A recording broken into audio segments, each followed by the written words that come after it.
Hello hello hello. आप सभी रामलाल्स को एमआर का बहुत बहुत नमस्कार। फिजिक्स में आज का जो हमारा गोल है वो है मोशन अंडर ग्रेविटी के कुछ क्वेश्चन प्रैक्टिस करेंगे और मेजर गोल अपना है graph, specially for a one dimensional motion, क्योंकि अभी हम one dimensional motion in a straight line ही पढ़ रहे हैं। लेकिन इससे पहले मुझे कुछ आपसे बात करनी है। सर इतना तो बात कर लिया आपने, हम टेंशन में आ गए थे, आप नहीं पढ़ाओगे। नहीं, मैंने पूरे लेक्चर को सुनना, आप 5-10 मिनट जो भी पहले आपने सुना होगा। मैंने कहा बोला मैं नहीं पढ़ाऊंगा।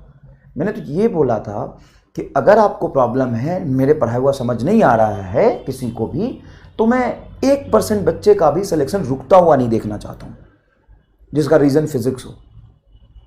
आज तक हमेशा ऐसा होता है कि फिजिक्स सिलेक्शन नहीं होने का कारण है, लेकिन जब मैं पढ़ाता हूं तो मैं गारंटी देता हूं कि बस मैं पढ़ा रहा हूं, तुम मेहनत करो, तुम्हारे सिलेक्शन न होने का रीजन फिजिक्स नहीं होगा। लास्ट डे जब तुम पेपर दे के आओगे या पेपर के बाद आके, तुम्हारे पास n नंबर ऑफ रीजन हो सकते हैं सिलेक्शन नहीं होने के, लेकिन फिजिक्स रीजन नहीं होगा। और मेरा आज से नहीं, जब से मैंने पढ़ाना शुरू किया था तब से मेरे पढ़ाने का एक ही वसूल है कि जब मैं क्लास में पढ़ाऊंगा तो ऐसा पढ़ाऊंगा कि फिजिक्स को केमिस्ट्री और बायोलॉजी से भी आसान बना दूं बच्चों के लिए फिजिक्स को टिप पे रख दूं एकदम।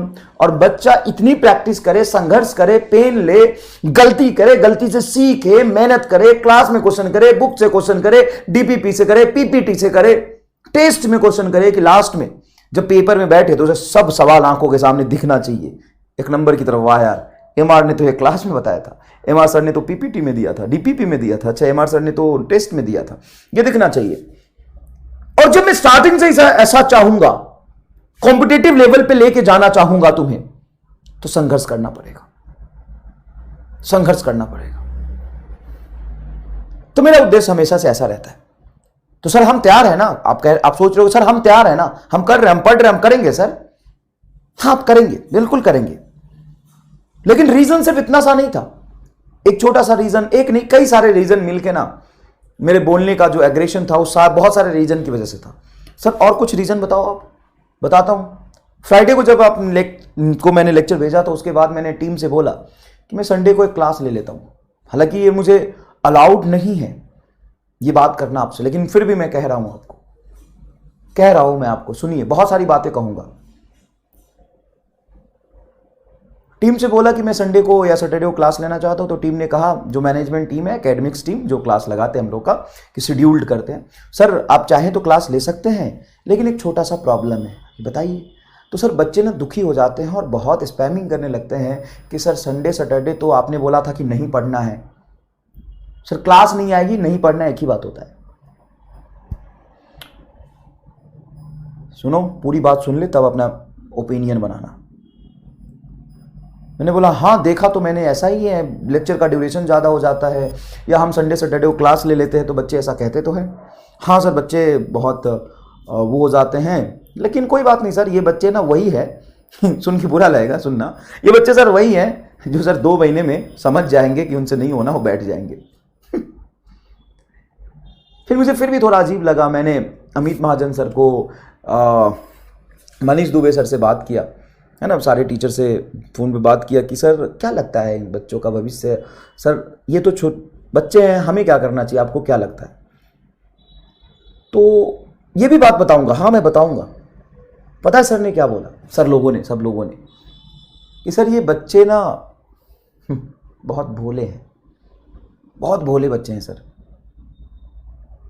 मैंने पूछा क्या हुआ, तो कहा कि देखो सर ये बच्चे ना कोविड की वजह से स्कूल नहीं गए, और मैं 100% इस बात से मैं भी सहमत हूं। मैं कह रहा हूं, इनफैक्ट मैं कह रहा हूं तुम्हें, कोविड की वजह से स्कूल नहीं गए सर। हाँ नहीं गए। तो जो पहले के बच्चे आते थे वो एटलीस्ट स्कूल जाते थे, वो पढ़ते थे थोड़ा बहुत 1-2 साल में।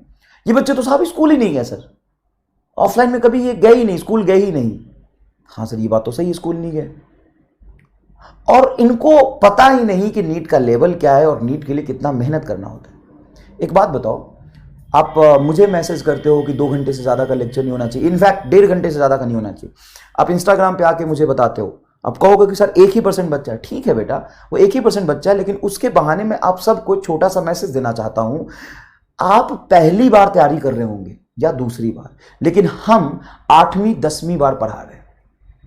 है ना, लंबे समय से पढ़ाते आ रहे हैं और तुम जैसे बच्चों को बहुत बखूबी अच्छे तरीके से पढ़ाए, तो हमें पता है कि बच्चा क्या क्या सोचता है।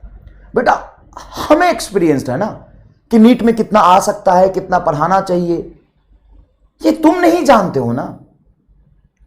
यकीन मानो कि टीचर कहां से 2-2 क्वेश्चन कम कर देगा ना और ड्यूरेशन 1.5 घंटे ला देगा ना, तुम्हें पता ही नहीं चलेगा। लेकिन thank you, be thankful the teachers जो कभी भी तुम्हारे साथ ऐसा नहीं कर रहे हैं, वो ईमानदारी से लेक्चर डिलीवर कर रहे हैं। और जब ईमानदारी से हम लेक्चर डिलीवर करते हैं, कंटेंट पूरा देते हैं, तो समय लगता है। आप कहेंगे सर हमें भी तो पढ़ना है। बेटा तो तुम बहुत छोटा काम नहीं कर रहे हो, तुम सिर्फ पढ़ नहीं कर रहे हो, तुमने बहुत बड़ा गोल लिया है, बहुत बहुत बहुत बड़ा गोल लिया, तो उस हिसाब से संघर्ष करना पड़ेगा, अपनी रातों की नींद खराब करनी पड़ेगी। कंपटीशन की तैयारी ऐसे नहीं होती है जैसे तुम कर रहे हो। कंपटीशन की तैयारी करने का सबसे पहला उसूल है सेल्फिश बनो। आज से घर वालों से, अगर घर वालों की वजह से डिस्टर्ब हो तो बोल दो घर वाले को साफ साफ मना कर दो कि घर का कोई काम मैं नहीं करूंगा। रिश्ता नाता तोड़ लो, घर वाले से मना करो।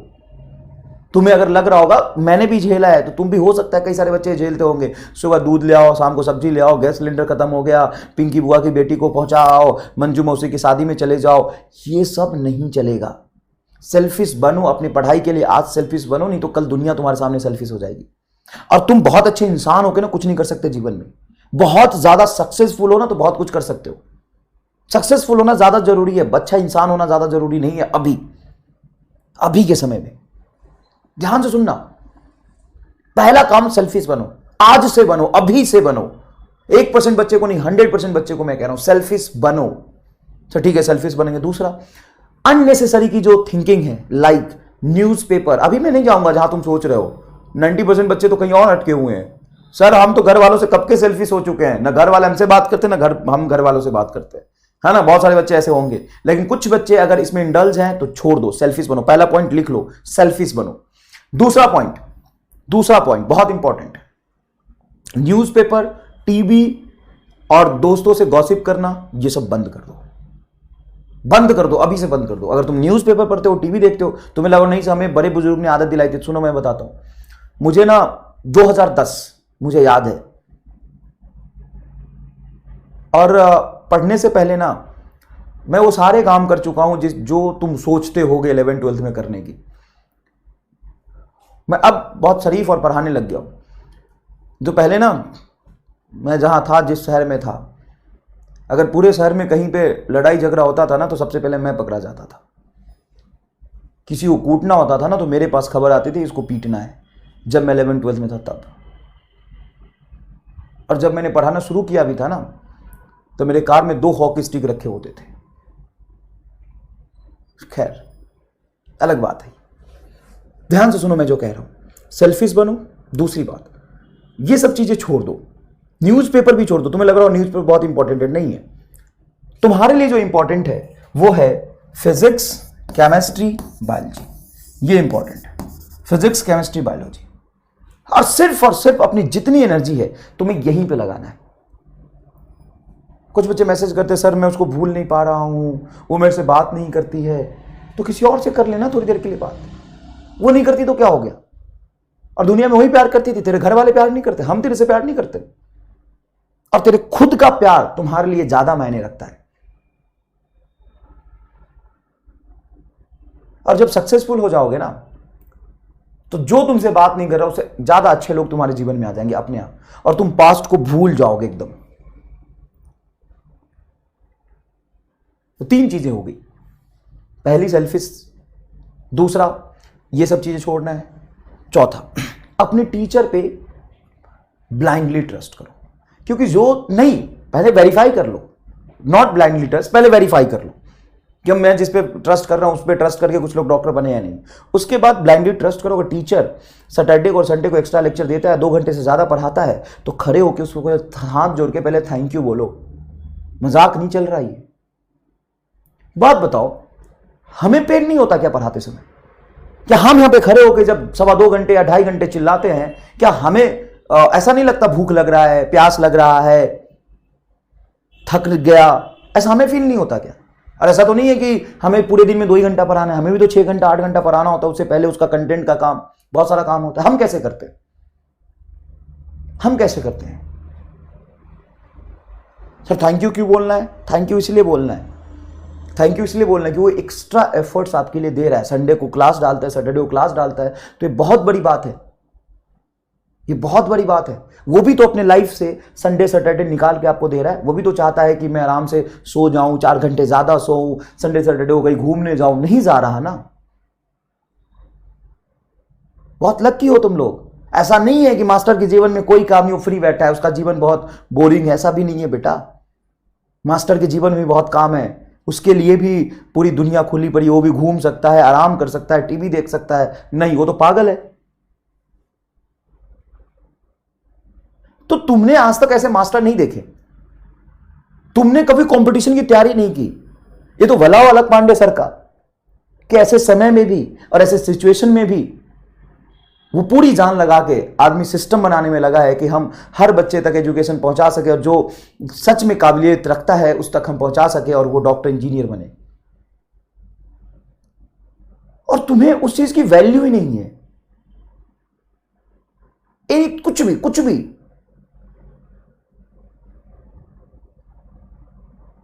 सर ऐसे 1-2%, हाँ मैं मानता हूँ स्पैमर है, 1-2% बच्चे हैं, लेकिन ठीक है। लेकिन जो क्लास के ड्यूरेशन की मेंटेलिटी है, संडे सैटरडे की मेंटेलिटी, वो कॉमन मेंटेलिटी है। उससे बाहर निकलो, ऊपर उठो, और यकीन मानो, यकीन मानो, एक चीज हमेशा याद रखना, जब तुम सेलेक्ट होके कॉलेज में जाओगे, ठीक है, तो तुम याद करोगे इसी दिन को, इसी संघर्ष को, और उस समय तुम्हारे चेहरे पे ना एक स्माइल आएगा, अरे सर ने करते हैं बेटा।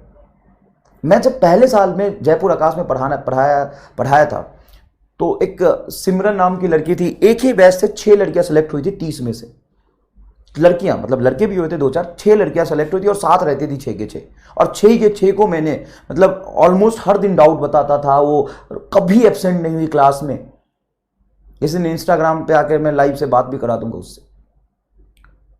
उसके पापा आके गले लग के रोने लगे। लेकिन बेटा ये कब हुआ? जब संघर्ष किया। बिना संघर्ष के नहीं मिल सकता।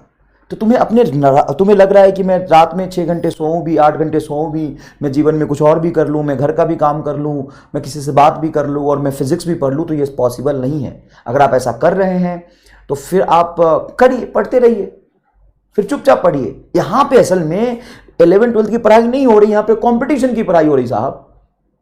और हम 2-4 बच्चों की वजह से अपना लेवल नीचे नहीं ले जा सकते। हाँ, हम आपके लिए ये जरूर कर सकते हैं कि आपको हम एक्स्ट्रा एफर्ट पुट करके समझा सकते हैं। तो आपको साहब अपना लेवल भी ऊपर नहीं करना, आपको समझना भी नहीं, आपको समय भी नहीं देना, और आपको नीट निकालना है। वाह साहब वाह, गजब आश्चर्य की बात कर दी आपने। एक क्लास कम करो तो खुश हो जाते हो, एक क्लास ज्यादा आ गई तो रोने लग जाते हो। क्यों ज्यादा आई? रीजन कभी पूछा? क्यों सर, क्यों, वाई, क्यों? रीजन बताओ सर, क्यों एक्स्ट्रा क्लास आया? हमने तो आपने बोला था छुट्टी देंगे, आपने गलत किया। वाह साहब, रीजन जानने की कोशिश किया। रीजन क्यों? क्या रीजन है? क्या मास्टर पागल हो गया है? मास्टर के जीवन में कोई काम नहीं है? गजब। पढ़ाए तो दिक्कत, ना पढ़ाए तो दिक्कत। हमने सर 11th-12th में नहीं पढ़ा तो हम पढ़ा रहे हैं ना भाई, हम गिर रहे हैं ना, हम और लेवल नीचे गिरा देंगे, फिर तुम्हें वहां से उठाएंगे। लेकिन तू उठने की हिम्मत तो रख, उठ तो सही, तू तो लेट गया है। हम यहां पे लेवल नीचे करके किसी क्वेश्चन को एक्सप्लेन करने में ज्यादा समय लगा रहे हैं, तो लेक्चर का ड्यूरेशन जाएगा। और हम अपना कंटेंट भी कम नहीं करना चाह रहे। कितना काटे, कितना हटाए भाई, कितना हटाए? तुम्हें कोटा का कंटेंट पढ़ना है, लेकिन मेहनत कोटा जैसी नहीं करनी। कोटा में 6 घंटे क्लास होती है रोज की। अब तू कहेगा सर ऑनलाइन ऑफलाइन में फर्क है, तो क्या ऑफलाइन में बच्चे को क्लास नहीं जाना होता? क्या ऑफलाइन में बच्चा घर से क्लास तक जाता है कि नहीं जाता? आधा घंटा उसमें लगता है। क्लास से घर आता है, आधा घंटा उसमें लगता है। ऑटो में जाम में फंसता है, 15 मिनट वहां खराब होता है। तो घर में बैठा है ना, एक ही तरफ की चीजें देखेगा, दूसरी तरफ की चीजें देखेगा ही नहीं। तो लेटा पड़ा है साहब। वहां समय धीरे धीरे करके तुम्हें उठाना है, और तू उठना ही नहीं चाहता। मैं मानता हूं कि तूने नहीं पढ़ा 11th-12th में, हम कर रहे हैं ना कोशिश।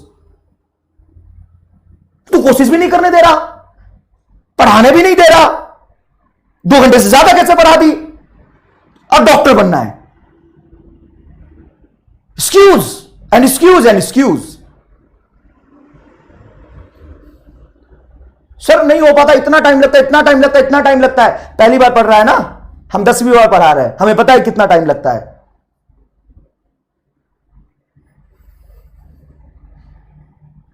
तू सजेशन देगा उस आदमी को। एक छोटे से गांव के छोटे से कोने में बैठ के पढ़ाई कर रहा तू, और हम तुम्हें ऊपर उठाना चाह रहे हैं, तू और नीचे लेटता जा रहा है, गड्ढे में जाता जा रहा है।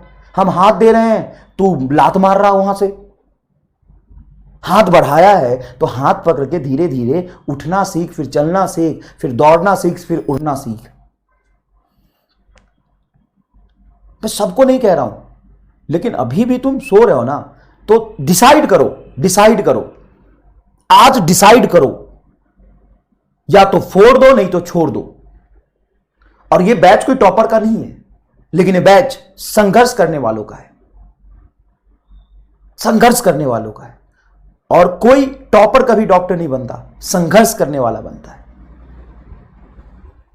तो डिसाइड कर लो और फिर जान लगा दो, फोड़ दो या जाने दो, फोड़ दो या जाने दो। बस दो काम करो, आज ये डिसाइड करके दो काम करो, बाकी को गलात मारो, छोड़ो, या तो छोड़ दो, नहीं होगा।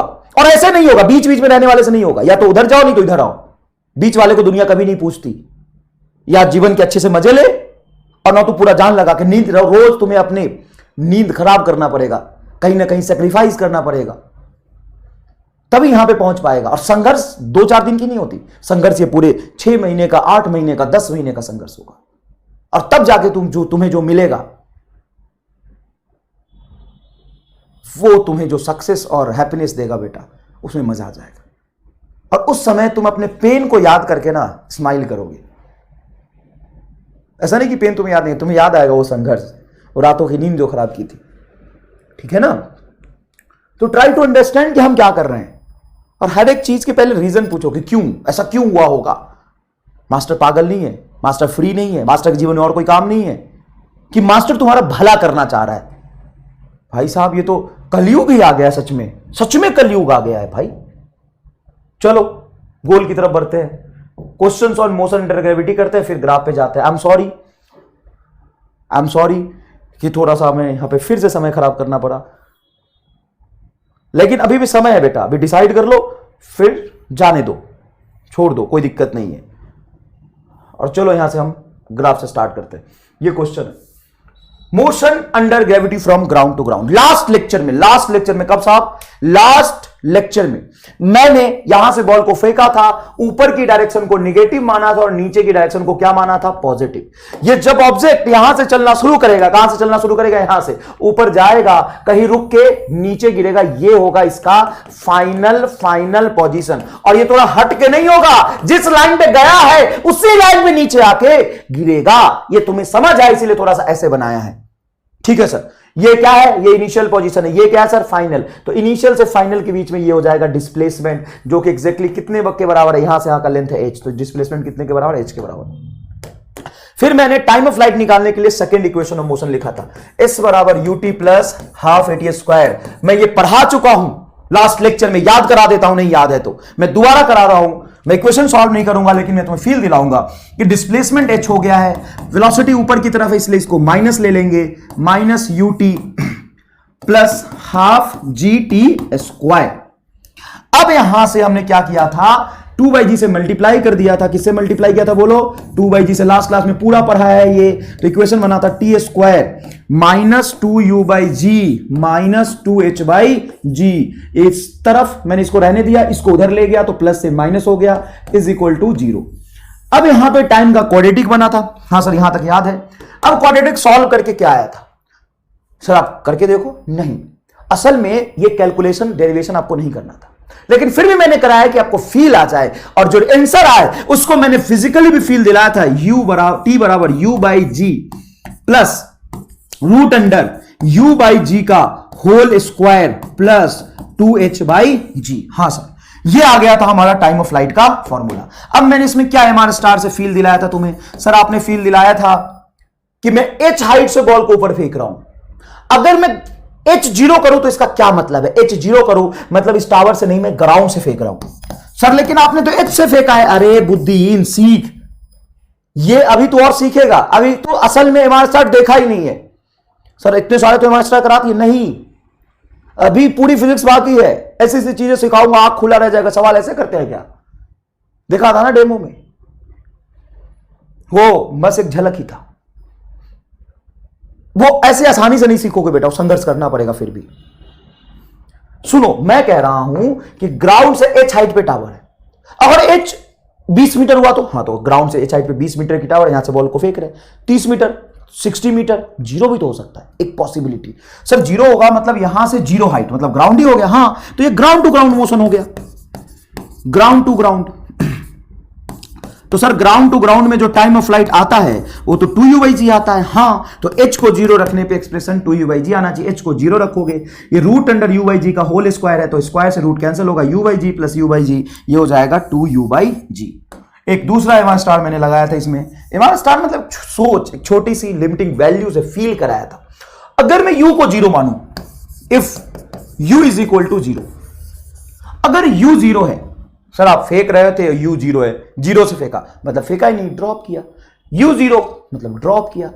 यहां से मैंने इसको छोड़ा, तो छोड़ने के केस में एच हाइट से छोड़ोगे तो टाइम आना चाहिए रूट अंडर 2h/g। u को जीरो रखोगे, जीरो, ये जीरो, रूट अंडर 2h/g। तो देखो यहां से u जीरो मतलब ये ड्रॉप का केस आ गया, और ड्रॉप के केस में टाइम फ्लाइट होना चाहिए रूट अंडर 2h/g। अब इसमें टाइम ऑफ फ्लाइट के ही कॉमन सवाल पूछे जाते हैं। तुमसे ये भी पूछ सकते हैं यहां से कितनी मैक्सिमम हाइट तक जाएगा।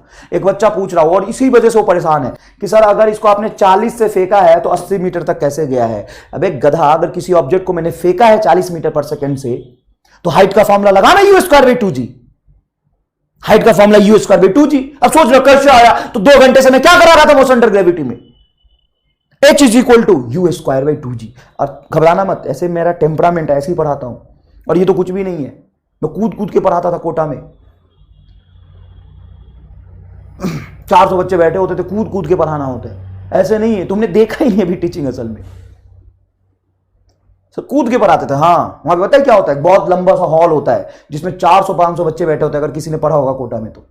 और एक ऊपर स्टेज टाइप बना होता है, हम जब यहाँ पे खड़े होते हैं बच्चे यहाँ पे दिखाई देते हैं हमें, यहाँ पे बच्चे का मुंडी होता है, हम यहाँ पे खड़े होते हैं, यहाँ से बच्चे यहाँ बैठे होते हैं, नीचे थोड़ा होता है, स्टेज ऐसा बना होता है, फिर ये पूरा दीवार बना होता है। और उस पोडियम पे, स्टेज पे, पोडियम पे कूद कूद के पढ़ाते थे हम लोग। पीछे पीछे तक बच्चे का शकल तक नहीं दिखता था। तो अभी तो मैं किसको देख के चिल्लाऊं? तो धीरे धीरे मैं सीख रहा हूं थोड़ा सा ऑनलाइन में पढ़ाना। वैसे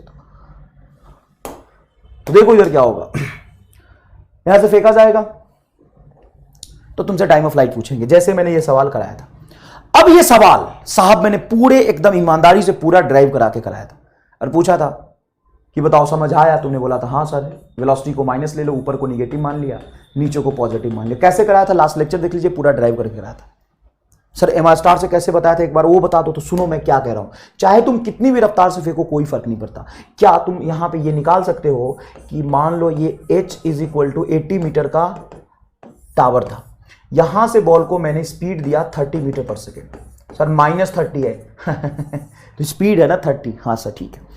अभी कितने ऊंचाई तक जाएगा? यहां से कितने ऊंचाई तक जाएगा? तो h is equal to u²/2g। तो सर ये जाएगा जाएगा जाएगा, कहीं ना कहीं जाकर यहां पे क्या होगा? रुकेगा। कितने हाइट तक जाएगा? अरे भाई h is equal to u²/2g लगा दे, स्मॉल h बोल देता हूं, ये कैपिटल h है तो u²/2g, इससे आ जाएगा ये 45 मीटर। निकाल के रख, आ जाएगा, मुझे सॉल्व करने की जरूरत नहीं। सर आपने कैसे किया बताओ ना। 30 से फेंका तो 3 सेकंड में रुकेगा। समझ में आया? नहीं आया तो तुम निकाल ले 45 मीटर। अब यहां पे ऑब्जेक्ट क्या हो जाएगा? रेस्ट में। और यहां से यहां तक जाने का टाइम क्या होगा? अपवर्ड जर्नी का टाइम होगा u/g, मतलब 3 सेकेंड। तो 3 सेकेंड में यहां पे जाएगा, और ये निकालना बहुत आसान है, चाहे कितनी भी रफ्तार से फेंको निकालना आसान है। तो सर हमने यहां पे निकाल लिया कि 3 सेकेंड में जाएगा। अब ये ड्रॉप हो गया। क्या हो गया बेटा? ड्रॉप हो गया। कैसे? क्योंकि वेलोसिटी 0 हो गई, और यहां से इसको कितने हाइट नीचे गिरना है? तो सर यहां से इस लेवल से 45 मीटर ऊपर गया था। हाँ गया था। कितना नीचे गिरा था? 80 मीटर। 45 प्लस 80 तुम काउंट नहीं कर सकते हो। तो ये तुम्हें लग रहा है कि तुम रिवाइज करोगे तो तुम्हें समझ नहीं आएगा। अबे बेवकूफ इंसान, तुम ये नहीं दिखेगा 80 और 45। सर 45 कैसे आया? u²/2g से। सर ये 3 सेकेंड कैसे आया? t is equal to u/g से। हाँ सर अब ठीक है, ठीक है। अब यहां से कितना हाइट हो गया 125 मीटर। तो सर इनिशियल वेलोसिटी 0 मतलब ड्रॉप का केस, अगर 125 मीटर चलना है तो टाइम ऑफ फ्लाइट निकालो, √2h/g होता है। हाँ सर, तो रख, हालांकि क्या रखोगे 125 का मतलब 5 सेकंड आ गया, तुम रख लो 2 इंटू h की वैल्यू 125, g की वैल्यू 10, तो ये आ गया 5 सेकंड। साहब इतना नहीं बताया था मैंने, बस 125 मीटर मतलब 5 सेकंड। तो टोटल टाइम ऑफ फ्लाइट कितना हो गया? टोटल टाइम ऑफ फ्लाइट हो गया यहां से यहां तक 3 सेकंड और ये 5 सेकंड, 8 सेकंड। सर हम क्वाड्रेटिक से सॉल्व कर लिए थे, मैं समझ आ गया था। हाँ ठीक है ना, ये मैंने सोचना सिखा दिया बस। दूसरा क्वाड्रेटिक से तो सॉल्व कर ही सकते हो, तो एकदम फंडामेंटल कंसेप्ट है और बढ़िया कंसेप्ट है। हाँ सर वो ठीक था, आओ लगाओ ठीक कंसेप्ट। एम्स 2017 जाके देख लेना, एम्स 2017 का ये सवाल है। यहां से ऑब्जेक्ट को 12 मीटर पर सेकंड से ऊपर फेंका है। ठीक है सर, ये इनिशियल पोजीशन हो गया, ऊपर के डायरेक्शन को माइनस मान लेंगे तो -12 हो जाएगा, ऊपर नेगेटिव और नीचे पॉजिटिव। तो सर यहां से गया ऊपर और ऊपर जाके कहीं ना कहीं ग्राउंड तक नीचे जाएगा ही, तो डिस्प्लेसमेंट हो गया 81 मीटर। लगाओ s बराबर ut plus half at square. तुम्हें ये नहीं समझ में आया था ना, आओ समझाता हूं। What is displacement? Sir 81 metre, 81 is equal to initial velocity -12t, नीचे की तरफ एक्सीलरेशन पॉजिटिव है तो हो जाएगा प्लस 5t स्क्वायर। 81 को भी इधर ले आओ तो ये हो जाएगा 5t square minus 12t minus 81 is equal to 0। देखो इसको एज इट इज रखा, इसको 81 को इधर ले आया, तो 5t square minus 12t minus 81 is equal to 0। अब हमारे पास 4 ऑप्शन भी है। ऑब्वियस सी बात है, हम बोर्ड का एग्जाम नहीं देने वाले, हम कंपटीशन का देंगे, तुम्हारे साथ सामने 4 ऑप्शन होगा। अब इस 4 ऑप्शन में से हमें साफ साफ दिख रहा है कि ये फ्रैक्शन में है, तो इसको सॉल्व करना क्वाड्रेटिक इतना आसान नहीं होगा क्योंकि इसका टाइम का वैल्यू फ्रैक्शन में आ रहा। हाँ सर सॉल्व नहीं होगा, लेकिन हम सर करेंगे तो तू कर मजदूरी। अच्छा मतलब कौन लोग हैं, मुझे समझ नहीं आता सर। इसको मजदूरी क्यों बोला आपने? मजदूरी क्यों बोला सर? कोई मजदूरी तुम्हें मैंने गाली दे दिया? मैं ऐसे मजे ले रहा हूं, घबराना मत। ले अब तो मैं लिखूंगा सिर्फ मजदूरी नहीं, अखंड मजदूरी, अखंड मजदूरी। अब तू कमेंट कर, ब्लॉक करवाऊंगा, कर अब अखंड मजदूरी। सर कैसे अखंड मजदूरी? क्योंकि क्वाड्रेटिक सॉल्व ही नहीं होगा। तो सर आप करके दिखा दोगे? हाँ कैसे? बिना कैलकुलेशन के।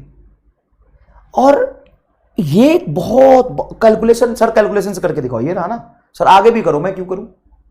तू करना क्वाड्रेटिक सॉल्व, करना सिखाया है ना क्वाड्रेटिक। ले फॉर्मूला लिख देता हूं, t is equal to minus B plus minus root under B square minus 4ac/2a। ले हाँ सर ठीक है, ठीक है हम कर लेंगे सर। कर लेगा, कर लेना।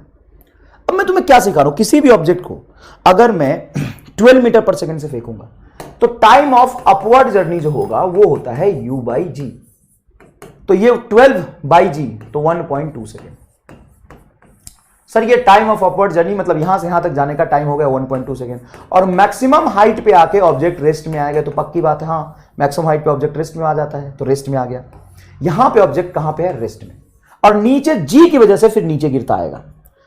सर कितना हाइट नीचे गिरना है? और √2h/g कर देते हैं ना। हाँ देखो कैसे करेंगे बेटा, यहां से लेकर के यहां तक जो हाइट देखोगे, तो अगर मैं इसको 12 मीटर पर सेकेंड से फेंकूं तो हाइट निकाल लो, 144 डिवाइडेड बाई 2g मतलब 20, तो यह आ गया तुम्हारा 7.2 मीटर के आसपास कुछ। एग्जैक्ट ही सॉल्व कर रहे हो। चलो मैंने जबकि तुम्हें लास्ट क्लास में बोला था कि 6 मीटर आएगा, ले 7 मीटर आ गया, एग्जैक्ट सॉल्व कर दिया। u²/2g लगा यहाँ पे। अब बोलेगा सर फॉर्मूला क्यों नहीं लिखा, हमें कैसे पता चलेगा आपने क्या लगाया? भाई साहब h is equal to u²/2g। ठीक है, अब यहां पे ऑब्जेक्ट तो रेस्ट में आ गया ना। हाँ अब टाइम ऑफ फ्लाइट यहां से यहां तक क्या होगा? Time of downward motion √2h/g। √2h की वैल्यू क्या होगा? तो यहां से यहां तक 81 और 7.2, तो ये हो जाएगा तुम्हारा 88.2 डिवाइडेड बाई 10। अब अप्रोक्सीमेशन में अगर इसका वैल्यू निकालोगे बेटा, अप्रोक्सीमेशन में, तो ये हो गया तुम्हारा कुछ 10 से डिवाइड करोगे तो 8.82, और 8.82 को 2 से मल्टीप्लाई करोगे तो √16.8 के आसपास। 16.8 का मतलब हो गया कि 4.2 के आसपास आ जाएगा ये। तो ये 4.2 और ये आ गया 1.2, तो 4.2 और 1.2 कितना हो गया? 6.2, 6.2 सॉरी, ये 1.2 और ये 4.2, sorry 5.4 is the correct answer. ये फिर भी आसान हुआ कि नहीं हुआ इस क्वाड्रेटिक को सॉल्व करने से? और जबकि मैंने तुम्हें इतना समय तब लगाया जब मैंने प्रॉपर सॉल्व किया कि यहां से यहां तक ऑब्जेक्ट कितने टाइम में रुक जाएगा, तो मैं पूरे मोशन अंडर ग्रेविटी में तो यही सिखा रहा ना कि बस ऑब्जेक्ट को ड्रॉप करना सीख जा, 90% केस खत्म। नेक्स्ट देखो, ball is projected up with speed u from height h and collide with 3u। देखो ग्राउंड से h हाइट ऊपर एक टावर है, okay okay. Ball is projected up with speed u from height h and collide with 3u at a ground. ये मान लो कि question का ही part है बेटा, ग्राउंड। यहां से बॉल को ऊपर फेंका है मैंने, u रफ्तार से बॉल ऊपर गया और ऑब्वियसली नीचे भागता हुआ आया, तो यहां पे कितने से कोलाइड करेगा, 3u से कोलाइड किया। देन फाइंड h, तो h की वैल्यू क्या होगी बताइए, इस h की वैल्यू क्या होगी, इस h की वैल्यू क्या होगी, h की वैल्यू कैसे सॉल्व करेंगे। तो बेटा मोशन अंडर ग्रेविटी में सारे इक्वेशन ऑफ मोशन वैलिड होते हैं, और स्पेशली जब मुझे इनिशियल वेलोसिटी, फाइनल वेलोसिटी पता हो, एक्सेलरेशन पता हो, और ये हाइट निकालना हो, मतलब बॉल इनिशियली यहां था और फाइनली यहां है, तो यही तो डिस्प्लेसमेंट हो गया। तो third equation of motion use करेंगे। Third equation of motion, third equation of motion हो जाएगा v square minus u square बराबर 2as। फाइनल वेलोसिटी बोलो कितना जाएगा, 3u, तो ये हो गया 3u का whole square minus initial velocity u का होल स्क्वायर बराबर 2as। सही बात है। अब यहां पे एक छोटा सा डाउट आना चाहिए, सर क्या, ऑब्जेक्ट को जब मैंने ऊपर फेंका था तो अपवर्ड डायरेक्शन को अगर आप पॉजिटिव लेते हो तो डाउनवर्ड डायरेक्शन को निगेटिव लेना पड़ेगा। सर आप नीचे को पॉजिटिव ले लो, हाँ वही तो हमेशा लेता है वो, इसमें ऐसे भी ले ले, कोई फर्क नहीं, तो कुछ भी ले, ये भी लेके देख ले। तो ऊपर देगा तो वेलोसिटी बोल क्या होगा, इनिशियल वेलोसिटी पॉजिटिव, और फाइनल वेलोसिटी नीचे टकराएगा 3u से। और हम यहाँ पे स्पीड दिया हो, कोलाइड विथ इतना, ये स्पीड है, और तुम्हें पता है कि नीचे जाए कोलाइड करेगा तो नीचे जाता हुआ होगा, मतलब डायरेक्शन ऑफ मोशन नीचे होगा, तो ये हो जाएगा तुम्हारा निगेटिव। ठीक है, तो फाइनल वेलोसिटी बोलो क्या होगा, माइनस 3u का होल स्क्वायर माइनस u का होल स्क्वायर बराबर 2 एक्सेलरेशन नीचे की तरफ माइनस g डिस्प्लेसमेंट h। तो ये हो जाएगा तुम्हारा 9u square minus u square, sir क्योंकि माइनस 3 का होल स्क्वायर प्लस ही आएगा, is equal to 2gh minus बाहर रखो। 9u स्क्वायर से u स्क्वायर घटाओगे तो ये होगा 8u square divided by 2g, minus को उधर भेज दो, is equal to h। Minus क्या रिप्रेजेंट करे, तो असल में आपने डिस्प्लेसमेंट निकालना है। अगर यहाँ पे ओरिजिन है, नीचे को माइनस बोला है, तो यहां से डिस्प्लेसमेंट नीचे की तरफ आएगा, और अपने को तो सिर्फ हाइट चाहिए, तो माइनस को, इस माइनस को इग्नोर कर सकते हो। तो आंसर आ जाएगा तुम्हारा h is equal to 4u square by g. ठीक है, तो सर यहां पे अगर हम नहीं लेते डायरेक्शन से, डायरेक्ट लिख लेते तो भी आंसर यही आता। कैसे, क्योंकि वेलोसिटी में माइनस जब लिखोगे तो स्क्वायर हो रहा है तो कोई फर्क नहीं पड़ेगा, लेकिन आपको प्रॉपर इसी तरीके से करना चाहिए। सर अगर हम नीचे पॉजिटिव ले ले, है ना, होता है बच्चों को, सर नीचे पॉजिटिव लेके दिखाओ, नीचे पॉजिटिव तो ऊपर निगेटिव, तो इनिशियल वेलोसिटी निगेटिव और फाइनल वेलोसिटी क्या हो जाएगा, पॉजिटिव। अब करते हैं, तो फाइनल वेलोसिटी होगा तुम्हारा plus 3u square, initial velocity होगा माइनस u का होल स्क्वायर, और एक्सेलरेशन हो जाएगा नीचे की तरफ पॉजिटिव। तो 3u का whole square 9u square minus u का होल स्क्वायर, u स्क्वायर ही आएगा, देखो माइनस अंदर है, होल स्क्वायर है ये, तो माइनस u स्क्वायर बराबर प्लस 2gh। ठीक है बेटा, प्लस 2gh। तो 9u स्क्वायर में से u स्क्वायर को सब्ट्रैक्ट करेंगे, 8u स्क्वायर, 2g यहां चला जाएगा तो हाइट आएगा 4u स्क्वायर बाई जी। तो सर यहां पे अगर मैं नीचे पॉजिटिव ऊपर निगेटिव मानूं तो भी कोई दिक्कत नहीं, और असल में तुम डायरेक्शन नहीं भी लोगे ना तो भी आंसर ही आ जाएगा, तुक्के में रख दोगे तो भी आंसर आ जाएगा, लेकिन वो तरीका गलत होगा। क्यों, अगर मैं तुम्हें यहां पे टाइम ऑफ फ्लाइट पूछता, फाइंड टाइम ऑफ फ्लाइट, तो टाइम ऑफ फ्लाइट कैसे निकालते हैं, फाइनल वेलोसिटी इनिशियल वेलोसिटी पता है तो third equation of motion use करो। तो टाइम को लिख सकते हो final velocity minus initial velocity divided by total acceleration, यही तो हो जाएगा। अब देखो नीचे को पॉजिटिव माना है तो फाइनल वेलोसिटी बोलो 3u माइनस इनिशियल वेलोसिटी बोलो क्या लिखोगे, माइनस u। गलती से अगर u लिख दोगे तो यहां गलत हो जाएगा क्योंकि स्क्वायर नहीं है, डिवाइडेड बाई g। तो बेटा ये आ जाएगा 4u बाई जी। और असल में बच्चे यहां पे गलती क्या कर देते हैं, 3u माइनस u 2u लिख लेते हैं, लेकिन ये गलत है, और लॉजिकली भी सोचोगे तो गलत है, और सोचना चाहिए, रुक के सोचना चाहिए। सर सोचो, अगर मैंने u रफ्तार से यहां से फेंका है तो इसी लेवल में आने में उसको कितना टाइम लगेगा, 2u बाई जी। यहां से u से फेंका, भाग भाग के यहां पे 2u बाई जी, तो यहां से यहां तक पहुंचने में तो ज्यादा टाइम लगना चाहिए ना बेटा। बच्चे गलती कर देते ना, देखो फाइनल वेलोसिटी को 3u रख दिया और इनिशियल वेलोसिटी को u रख दिया, देखो ना u रख दिया तो 3u माइनस u 2u आ जाता, लेकिन वो गलत होता, ये सही है, ये सही है। ठीक है ना बेटा, है ना, डायरेक्शन से ही करना चाहिए। ये सवाल बहुत कोशिश किया मैंने कि छोड़ दूं, नहीं बिक रहा था, कौन सा बच्चे को पता चल जाएगा, लेकिन कंट्रोल नहीं हुआ बेटा, कंट्रोल नहीं हुआ। Ball is projected with speed u from height h height से, और तुम ये मत समझो कि ये सवाल करा तो ये आएगा क्या एग्जाम में, बेटा ये नहीं आएगा, लेकिन इससे कंसेप्ट सीखने को मिलेगा ना, प्रैक्टिस होगी ना। Ball is projected up with speed u from height h height से बॉल को u रफ्तार से ऊपर फेंका, then time of flight is 9 second, time of flight is 9 second with same speed u, some नहीं, ये सेम, सम नहीं लिखा है बेटा, ये सेम लिखा है, with same speed u it is projected downward, then time of flight is 4 second.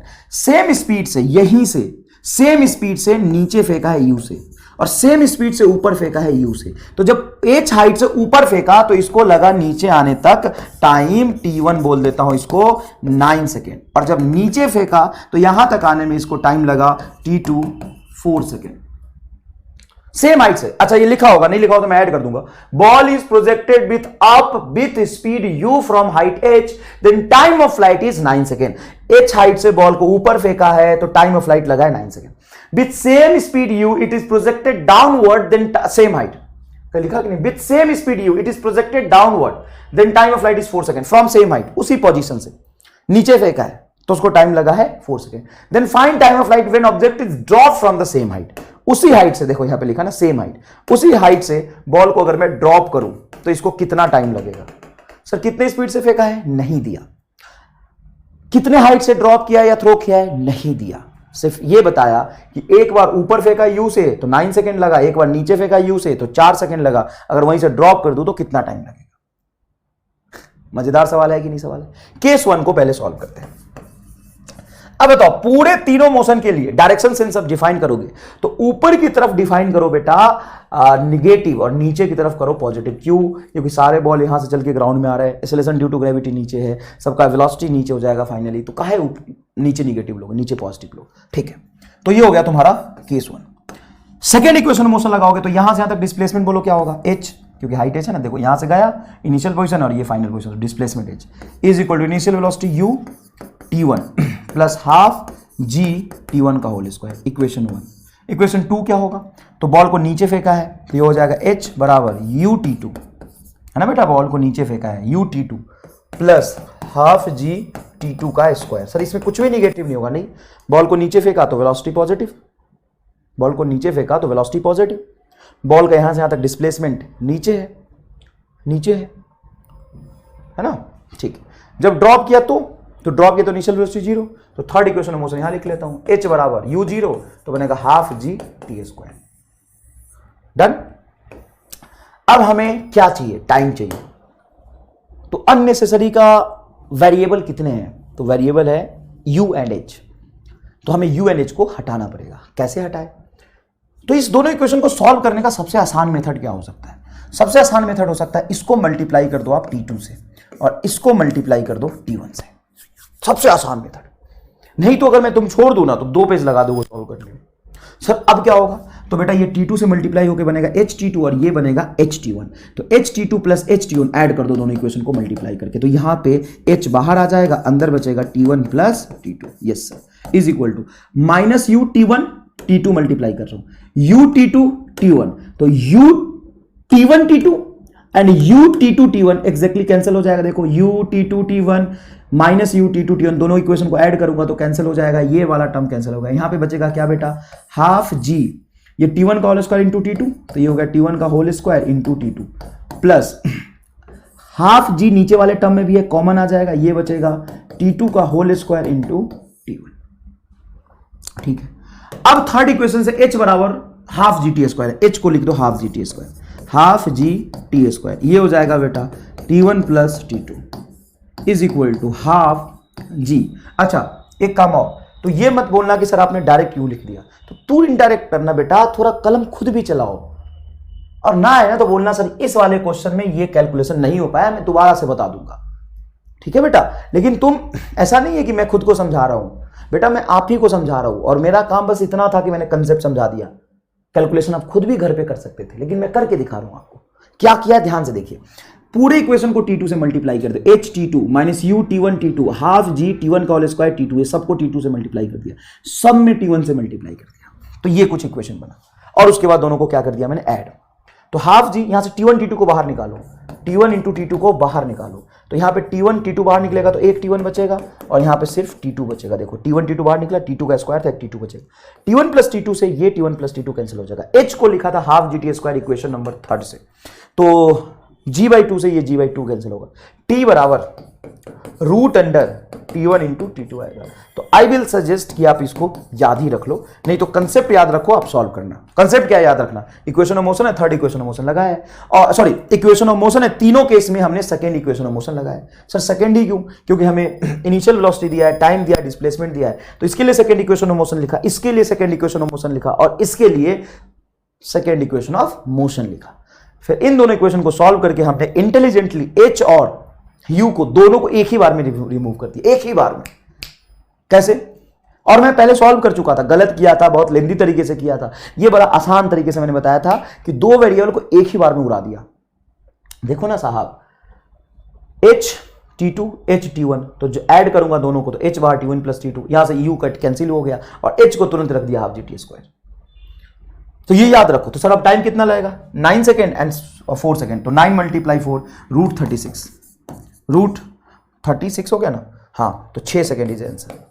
और लगना भी चाहिए 6 सेकेंड, क्यों, क्योंकि ऊपर फेंकोगे तो ऊपर जाएगा, कहीं रुकेगा, रेस्ट में आएगा, फिर नीचे गिरेगा तो टाइम ज्यादा लगेगा। यहां से ड्रॉप करोगे तो सीधे ही नीचे आ जाएगा। अच्छा, एक ऐसा भी सवाल बच्चों से पूछते हैं, बच्चा पता नहीं उसको कैसे गलत कर देता है कि एक टावर से एक बॉल को U रफ्तार से फेंका, एक बॉल को 2U रफ्तार से फेंका, और एक बॉल को 3U रफ्तार से फेंका। ये बॉल A है, बॉल B है, बॉल C है, तो टाइम ऑफ फ्लाइट बताइए क्या होगा। तो बेटा ये ग्राउंड है, असल में ये क्या है, ग्राउंड है, ठीक है सर। ये H हाइट का टावर है, ठीक है सर। अब टाइम ऑफ फ्लाइट जब लिखेंगे तो बताइए कैसे अरेंज करेंगे। तो ऑब्वियस सी बात है कि जिसको कम वेलोसिटी दिया उसको कम टाइम लगेगा। TA is less then TV is less then TC, सीधा आंसर है। सर कैसे बताओ, सुनो ध्यान से। 3U से फेंका, ऊपर जाएगा, कहीं रुकेगा, कितने देर में रुकेगा, 3U/g टाइम में, और ये 2U/g, तो रुकने में ज्यादा टाइम लगा रहा, तो ज्यादा दूर तक ऊपर जाएगा।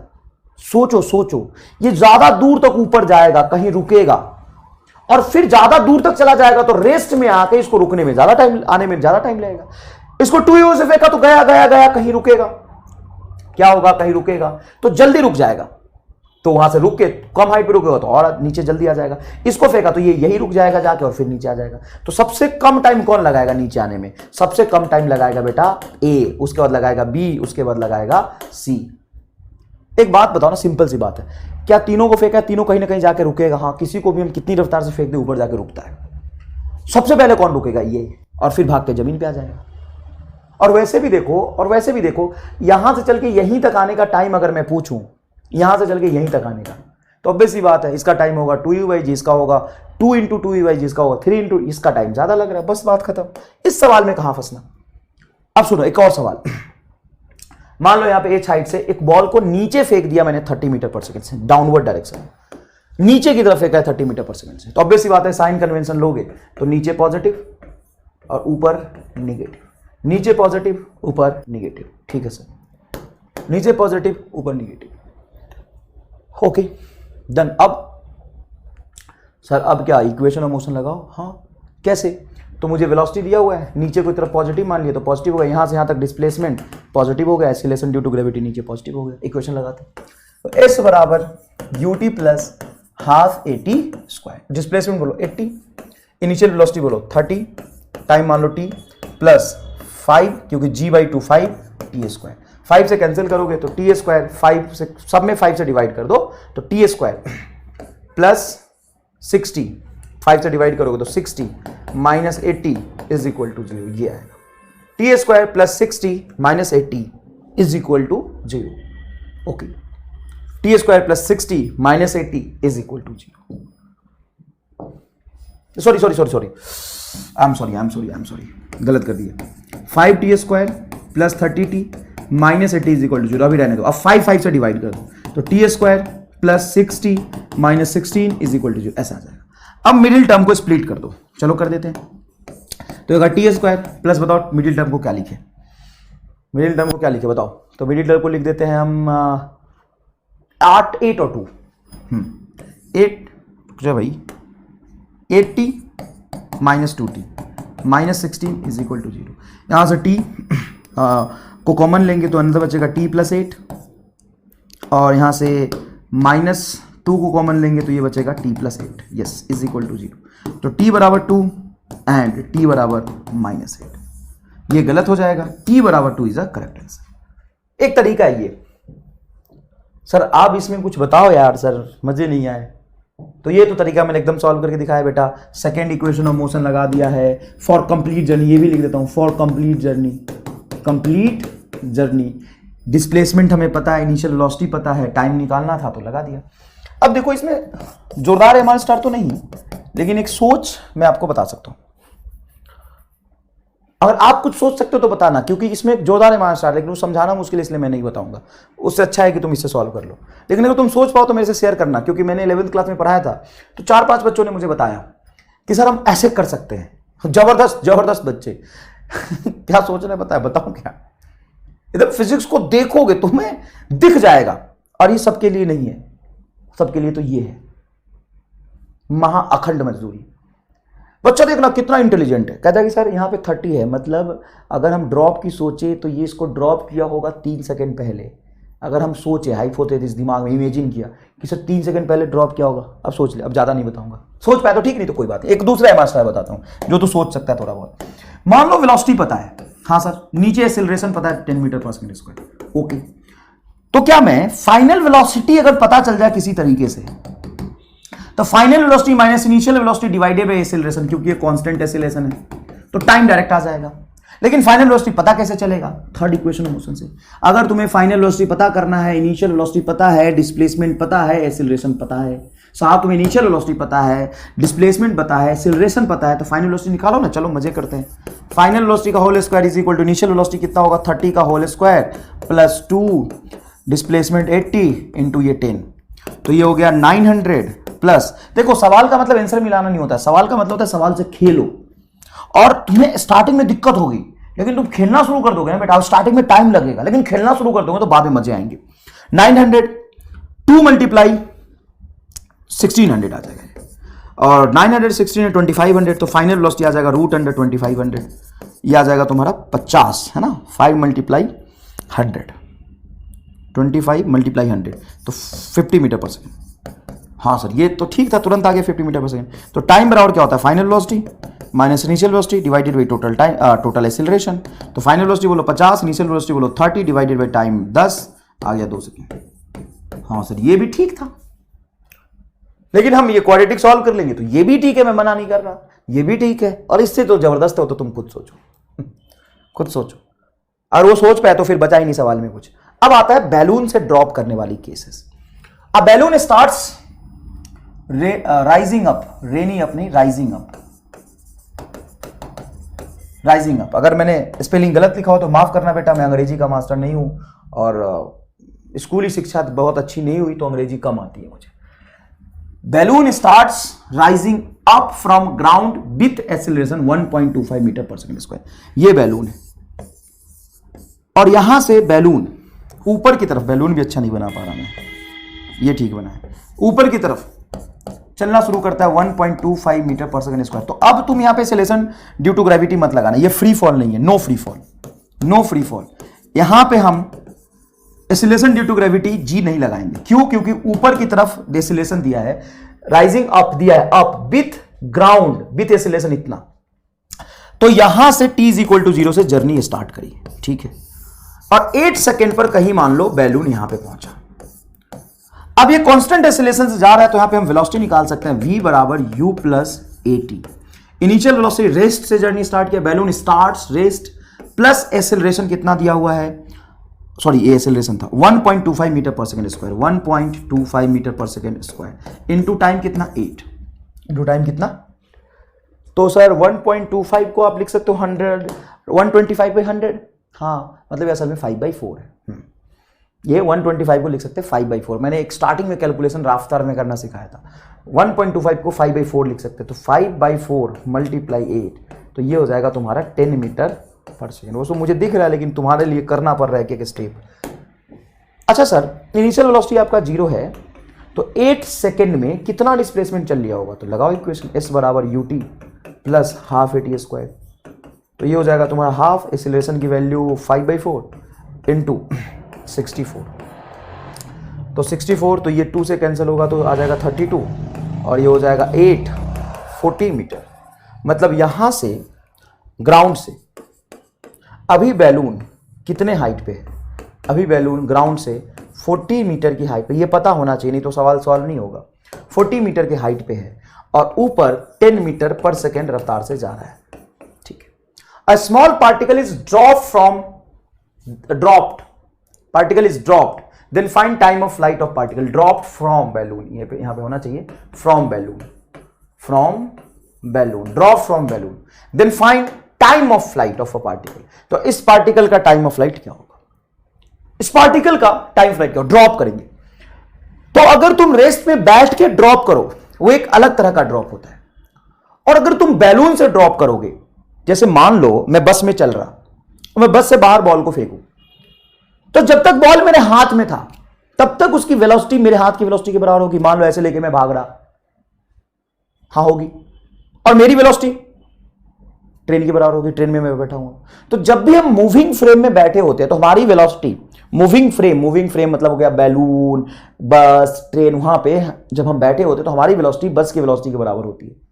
अगर हम वहां से किसी चीज को ड्रॉप करते हैं तो असल में वो रेस्ट पे नहीं होगा, बैलून के वेलोसिटी के बराबर होगा, या बस के या ट्रेन के वेलोसिटी के बराबर होगा। अच्छा चलो, ऐसा जानते हो इनर्शिया ऑफ मोशन जानते हो? हाँ सर, इनर्शिया ऑफ मोशन जानते हो। मान लो मैं यहां पे रेस्ट में हूं, ठीक, इसको छोड़ रहा हूं, तो मैं क्या हूं? रेस्ट में। मेरा हाथ क्या है? रेस्ट में। तो मार्कर क्या है? रेस्ट में। ड्रॉप करूंगा तो जीरो वेलोसिटी से चलेगा।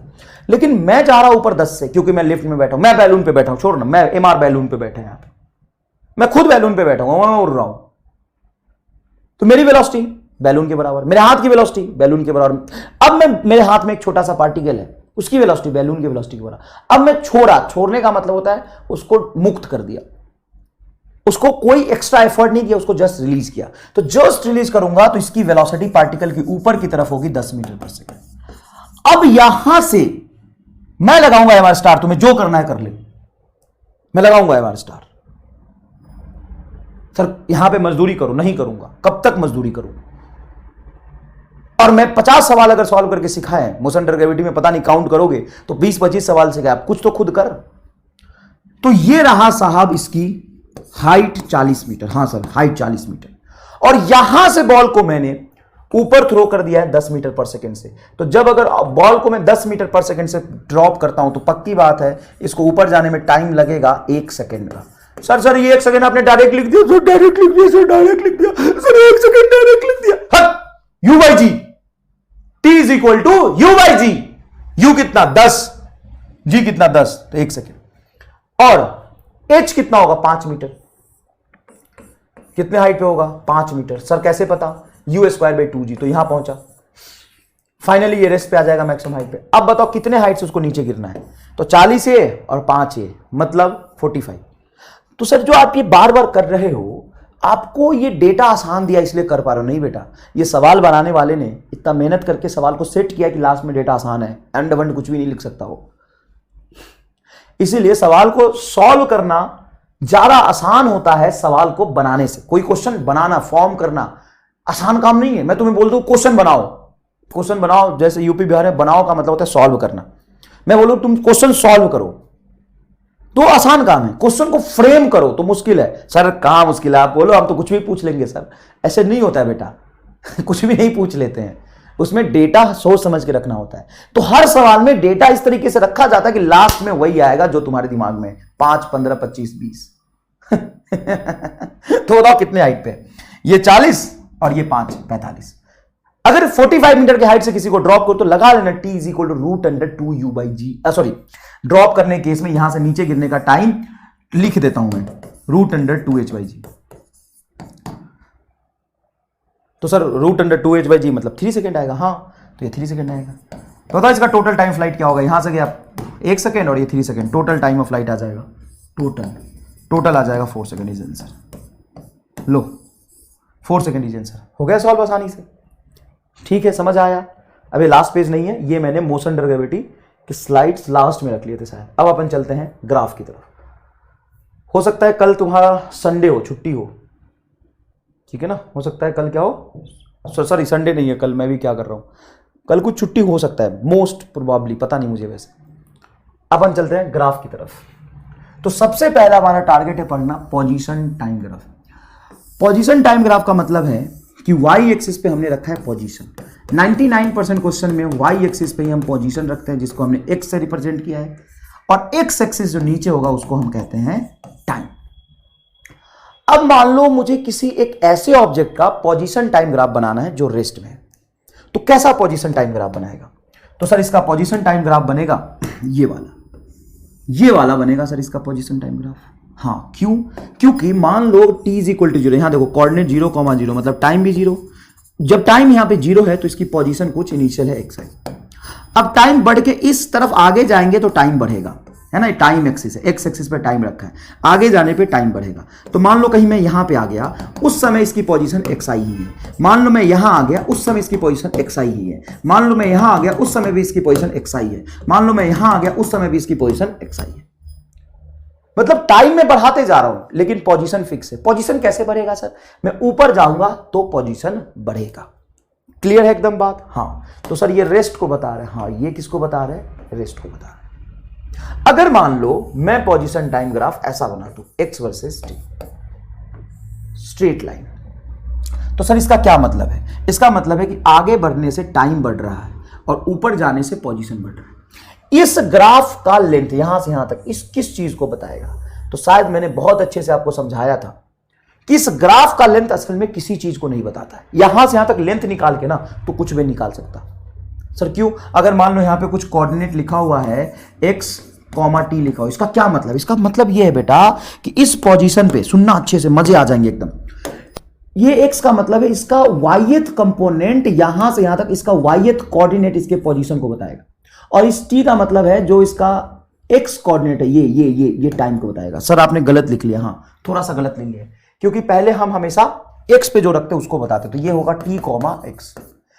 इस टी टाइम पे, यहां पे टाइम रिप्रेजेंट कर रहा, इसका पोजीशन ये है, ये बता रहे इस टाइम पे ये पोजीशन है, ये टाइम और ये पोजीशन दोनों को मिलाया तो यहां आया। मतलब इस पॉइंट को मैं पूछूं, ये पॉइंट असल में क्या बता रहा है? ये पॉइंट बता रहा है कि इस पॉइंट का जो एक्स कंपोनेंट होगा वो टाइम को बताएगा, और इस पॉइंट का वाईएथ कंपोनेंट होगा वो पोजीशन को बताएगा। सर इतने डिटेल में कौन पढ़ाता है बता? इतने फील दिला के मैं पढ़ा रहा हूं। इस ग्राफ का देखो यहां से यहां तक टाइम स्पेंड को बताएगा, और इसका वाईएथ कंपोनेंट यहां से यहां तक इसके displace position, change in position को बताएगा। ये फाइनल पोजीशन मान लो हो गया, और ये आपका इनिशियल पोजीशन हो गया। सर इसका स्लोप किस चीज को बताएगा? तो स्लोप का मतलब होता है change in y divided by change in x. Slope को हम हमेशा कहते हैं बेटा, स्लोप का मतलब है चेंज इन वाई, छोटा चेंज इन वाई बटा छोटा चेंज इन एक्स, मतलब डिफरेंशिएशन। अच्छा, अब यहां पे y पे क्या रखा है मैंने? x, तो ये हो जाएगा dx, और x एक्सिस पे क्या रखा है? टाइम। x के जगह पे यहां पे टाइम रखो, y के जगह पे खुद पोजीशन को रखो, dt।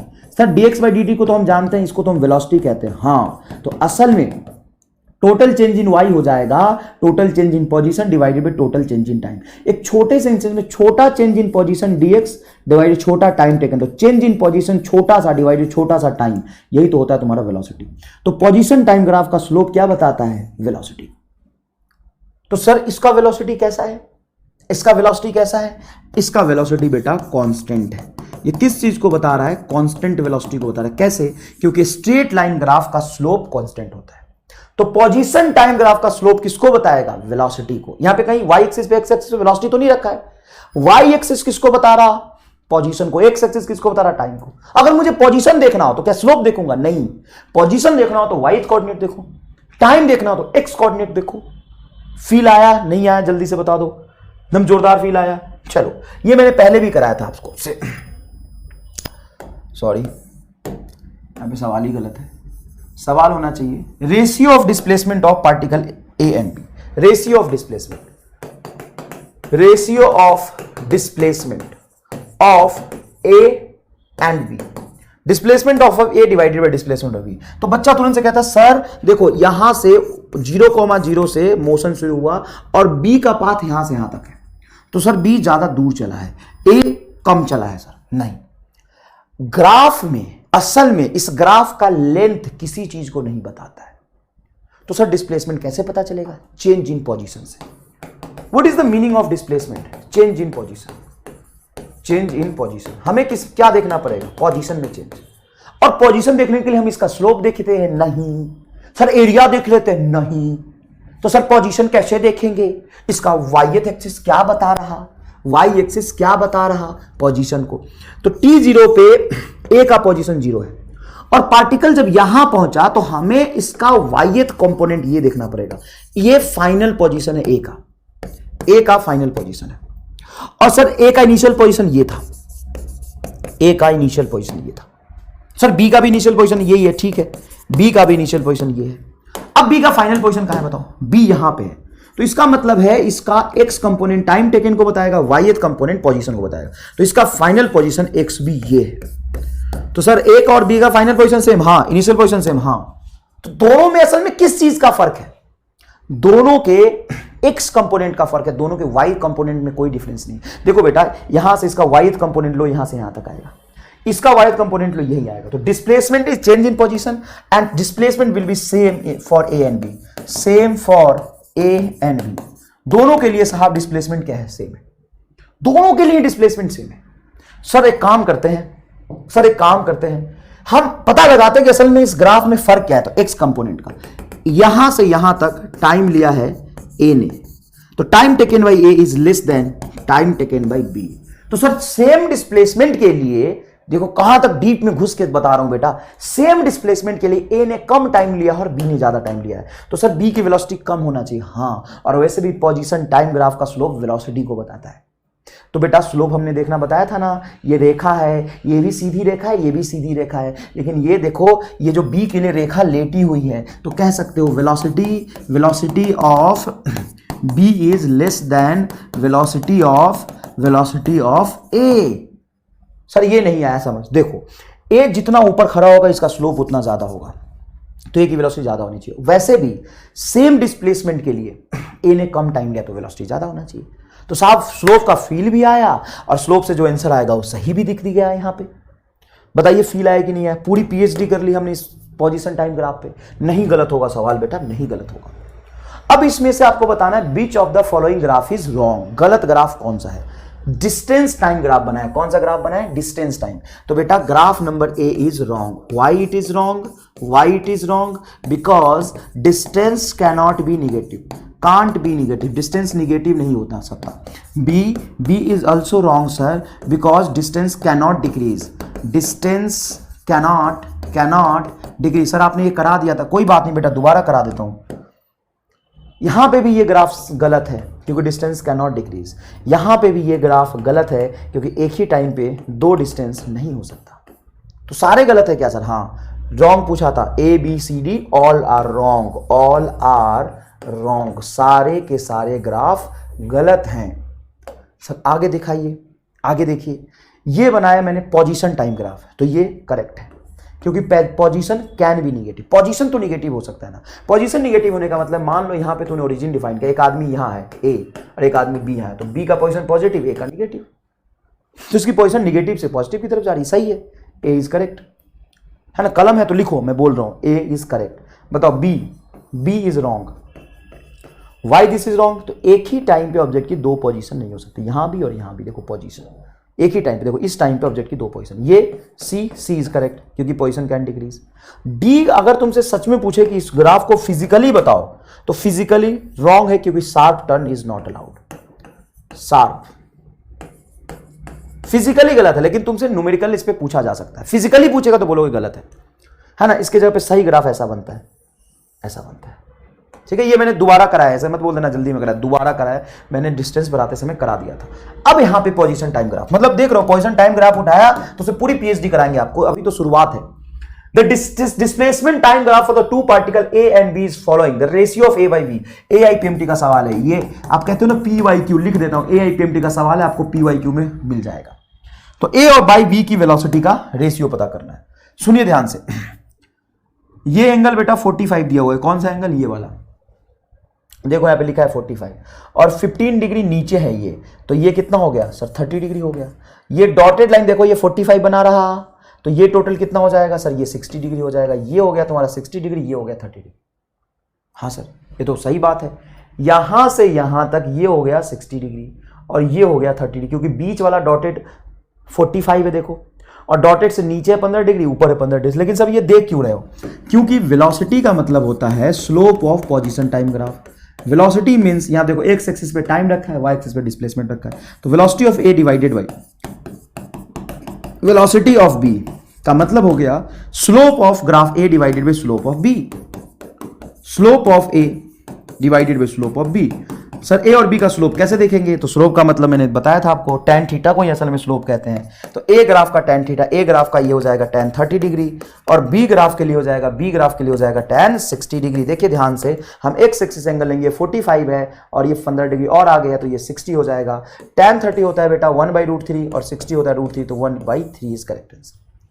1:3, D option is correct. Feel आया बेटा अच्छे से एकदम, कोई दिक्कत नहीं है। अच्छा ये देखिए तो क्या पूछा है, which of the following graph represent uniform motion. तो यूनिफॉर्म मोशन पूछा है। एक छोटा सा मास्टर बताऊं, ग्राफ के क्वेश्चन सॉल्व करने के जरूरी है, बहुत ज्यादा जरूरी है। जब आप कॉम्पिटेटिव एग्जाम में बैठे होंगे तो कुछ कॉम्पिटेटिव टेम्परामेंट आपके अंदर होनी चाहिए। सर बताओ, आओ 5 रुपए लेंगे एक MR स्टार के, आओ, फ्री में कुछ नहीं आता, अलग सर ने बहुत कुछ दे दिया तुम्हें, अब 5 रुपए लगेंगे हर एक MR स्टार के। सर हम डिसाइड करेंगे कितने के लायक है। अबे भिखारी आदमी, मजाक कर रहा हूँ, ये सब चीज़ें तुम मतलब क्लास पूरा इंटरेक्टिव इसलिए बोलना पड़ता है। अब कई बच्चे कहते हैं सर ये आपने गलत लैंग्वेज, सर साहब भाई साहब लैंग्वेज, भाई साहब लैंग्वेज, सर लैंग्वेज पढ़ ले तू, नहीं तो कुछ भी देखने के लायक नहीं बचेगा, है ना, सब्जी बेचेगा लैंग्वेज के साथ। सर आप क्या करते हो? अरे बेटा छोड़ो ना, बहुत पैसे कमा लिए, बहुत बहुत। अब थोड़ा तुम लोगों को ढंग से पढ़ा लेते हैं, हाँ बहुत पैसे कमा। कोटा में टीचर की सैलरी कितनी होती तुम्हें पता नहीं होगा अभी। बहुत, चलो करोड़ 2 करोड़। छोड़ो सर, अभी ज़्यादा बात नहीं करनी, सुनो ध्यान से। MR स्टार 5 रुपए का एक है बस। और बताओ, तो जब भी आपको ग्राफ से सवाल पूछे, किससे सवाल पूछे? ग्राफ से, ग्राफ से, तो क्या करते हैं हम? यहां पे ये देखते हैं कि गलत कौन सा है, सही नहीं ढूंढते, हमेशा गलत ग्राफ। मजे आ जाएंगे, सुनो ध्यान से, और ये आगे बहुत काम आएगा। हमेशा तुम ये देखना कि जो क्वेश्चन कह रहा है उसके हिसाब से गलत ग्राफ कौन सा होगा। और गलत ढूंढना बड़ा आसान होता है, क्योंकि गलत बनाते समय ना एग्जामिनर ज्यादा ध्यान, ऐसा मैं क्यों कह रहा हूं, क्योंकि एग्जामिनर का टेम्परामेंट बनाता हूं। सुनो बेटा, हम लोग भी सवाल बनाते हैं ना, मैं एकदम अंदर की बात बताता हूं, असल में अंदर की बात। एग्जामिनर जब सवाल बनाते हैं, हम लोग भी बनाते हैं। मान लो कि सवाल बनाया, उस सवाल के अकॉर्डिंग एक सही ऑप्शन आएगा, तो हम लोग क्या करते हैं, सवाल बनाते हैं, सवाल के अकॉर्डिंग सही ऑप्शन ABC में डाल दिया। फिर सर बाकी में क्या करते हो, कुछ भी अंड भंड कुछ भी डाल देते हैं। तो सही आंसर पता करना सच में मुश्किल है, लेकिन गलत पता करना बड़ा आसान होता है। और ये कॉम्पिटिटिव एग्जामिनर भी ऐसा करता है।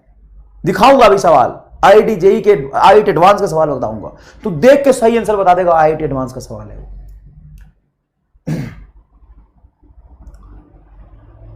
तो ये मैं एक बच्चे की तरह नहीं, एग्जामिनर की तुम्हें बात बता दी, अब तू सवाल के साथ खेल लेगा। और हो सकता है यहां काम है ना है मुझे नहीं पता, लेकिन ग्राफ के सवाल जब भी ग्राफ कन्वर्जन के या मोशन के करस्पॉन्डिंग ग्राफ दिया हो 4, उसमें से सही ग्राफ पूछे तो हमेशा गलत ढूंढा करो, है ना। क्या ढूंढा करो? गलत। अब ये यूनिफॉर्म मोशन कह रहा है, यूनिफॉर्म मोशन मतलब uniform velocity, uniform velocity, uniform velocity मतलब वेलोसिटी कांस्टेंट, यूनिफॉर्म वेलोसिटी मतलब वेलोसिटी कांस्टेंट। तो इस चारों ग्राफ में से कांस्टेंट वेलोसिटी वाली ग्राफ कौन सी होगी? तो भाई साहब यहां पे पोजीशन टाइम ग्राफ, ये रेस्ट को बता रहा, हाँ सर ये रेस्ट को बता रहा, रेस्ट को बता रहा।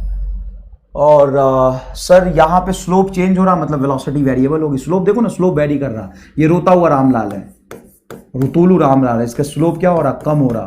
तो पोजीशन टाइम ग्राफ का स्लोप क्या बताता है? वेलोसिटी। तो इसमें वेलोसिटी इस तरीके से चेंज होगी। मैं तो बस कह रहा हूं वेलोसिटी कांस्टेंट नहीं है ना, इसलिए गलत हो गया। क्या है वेलोसिटी हमें नहीं पता, इसमें वेलोसिटी 0 आ रही। बोलो सर वेलोसिटी 0 तो हर जगह 0, तो ये भी तो यूनिफॉर्म मोशन होगा। नहीं बेटा, मोशन कहां हुआ, ये तो रेस्ट हुआ ना। अब आओ इसमें, अब यहां पे देखो पोजीशन टाइम ग्राफ का स्लोप इस लाइन का पॉजिटिव, इस लाइन का निगेटिव, तो ऐसे गलत हो गया, क्योंकि वेलोसिटी कांस्टेंट कहां है? पहले वेलोसिटी पॉजिटिव फिर velocity negative. Option A is correct. असल में यहां पे वेलोसिटी क्या है? कांस्टेंट। सर इसमें तो हम पहले ऐसे भी देख सकते थे, ए ऑप्शन हमारा सही आ जाता। बेटा अभी बताया है, आगे काम बहुत आएगा, है ना, अभी याद आ गया इसलिए अभी बता दिया है। देखो ये एआईपीएमटी का सवाल है, एआईपीएमटी के सवाल का लेवल देखो क्या होता है। Figure shows the position of the particle moving on the x axis as a function of time. देखो ये पोजीशन वर्सेस टाइम का ये ग्राफ बताया है, ये 1D मोशन को बता रहा है। लेकिन सर ऐसे ऐसे चल रहा है तो 1D मोशन कैसे हो गया सर, ये तो ऐसे ऐसे चल रहा है। रामलाल ये असल में कुछ बताता ही नहीं, ये ग्राफ देख के तुम नहीं बताते 1D में चल रहा है कि 2D में चल रहा है। अभी बताया मैंने, मान लो ये पोजीशन टाइम ग्राफ है, तो इस ग्राफ का लेंथ कुछ बताता है क्या? नहीं। सर क्या बताता है? देखो ये कोई एक्स कोऑर्डिनेट है किसी टी टाइम पे, तो ये पोजीशन है इसका अलग अलग, पहले पोजीशन कम हो रहा था, फिर पोजीशन बढ़ा, फिर पोजीशन कम हुआ, ठीक है। तो बोला कि कितनी बार पार्टिकल रेस्ट में आया है। Then particle comes to at 4 times, 4 बार रेस्ट में आया है, 6 बार रेस्ट में आया, कितनी बार रेस्ट में है। तो रेस्ट आने का मतलब वेलोसिटी जीरो, वेलोसिटी जीरो का मतलब पोजीशन टाइम ग्राफ का slope, slope of position time graph is velocity, slope of position time graph is velocity, slope of position time graph is velocity. तो चलो देखते हैं स्लोप कहां पे जीरो रहा है। तो आपको मैंने बताया था, कितना फील देके बताया था, मैक्सिमा मिनिमा जब भी बढ़ रहा हो कम होना है तो स्लोप जीरो करके आएगा, फिर नीचे से ऊपर जाएगा स्लोप जीरो करके आएगा। देखो यहाँ पे एक बार स्लोप जीरो, यहाँ पे जीरो, यहाँ पे जीरो, यहाँ पे जीरो, कितनी बार जीरो हो रहा है? 4 times. The particle has comes to at rest 4 times, 4 बार पार्टिकल रेस्ट में आया। चलिए नेक्स्ट देखते हैं, nature of acceleration for a given position time graph. ये मजेदार सवाल है, गिवन पोजीशन टाइम ग्राफ के लिए एक्सेलरेशन का नेचर कैसा होगा। अब पोजीशन टाइम ग्राफ देख के एक्सेलरेशन पूछ रहा, अरे जबरदस्त काम कर रहा, कोई बात नहीं, देखते हैं। तो सबसे पहले एक्सेलरेशन देखने के लिए हमें वेलोसिटी पे जाना पड़ेगा। तो इस ग्राफ का हम वेलोसिटी देखते हैं, देखिएगा बेटा ध्यान से। वेलोसिटी देखने के लिए हमें टेंजेंट प्लॉट करना पड़ेगा। तो यहां पे टेंजेंट देखो, तो ये है, ये रेखा है, रेखा देखो यहां पे एकदम लेटी हुई, यहां पे tangent parallel to x axis आया है। और थोड़ा आगे जाके हम टेंजेंट प्लॉट अगर करते हैं, थोड़ा सा ऊपर जाके यहां पे, तो ऐसा टेंजेंट आएगा, यहां पे ऐसा टेंजेंट आएगा, यहां पे थोड़ा ऐसा टेंजेंट आएगा। सर इतना काहे मेहनत कर रहे हो, ये हंसता हुआ रामलाल है। हाँ मुझे भी पता है, मुझे भी पता है। ये कैसा रामलाल हंसता हुआ? ग्राफ थोड़ा बना देता हूं क्योंकि ग्राफ इस टेंजेंट की वजह से तुम्हें दिख नहीं रहा हो। ऐसा है ग्राफ, ये है ग्राफ। इस ग्राफ पे मैंने यहां पे कुछ टेंजेंट्स प्लॉट किए। तो पहले इस ग्राफ का देखो, यहां पे स्लोप जीरो है, तो तुम कह सकते हो कि यहां पे स्लोप जीरो है, तो क्या सर इनिशियल वेलोसिटी जीरो था? हाँ, क्योंकि देखो ना यहां पे रेखा लेटी हुई है एकदम, यहां पे रेखा थोड़ी उठी, थोड़ी रेखा और उठी, थोड़ा और उठी, थोड़ा और उठी, यहां पे पूरे में स्लोप क्या हो रहा है? बढ़ रहा है। और असल में पोजीशन टाइम ग्राफ का स्लोप मतलब वेलोसिटी, मतलब क्या है सर? वेलोसिटी बढ़ रहा है।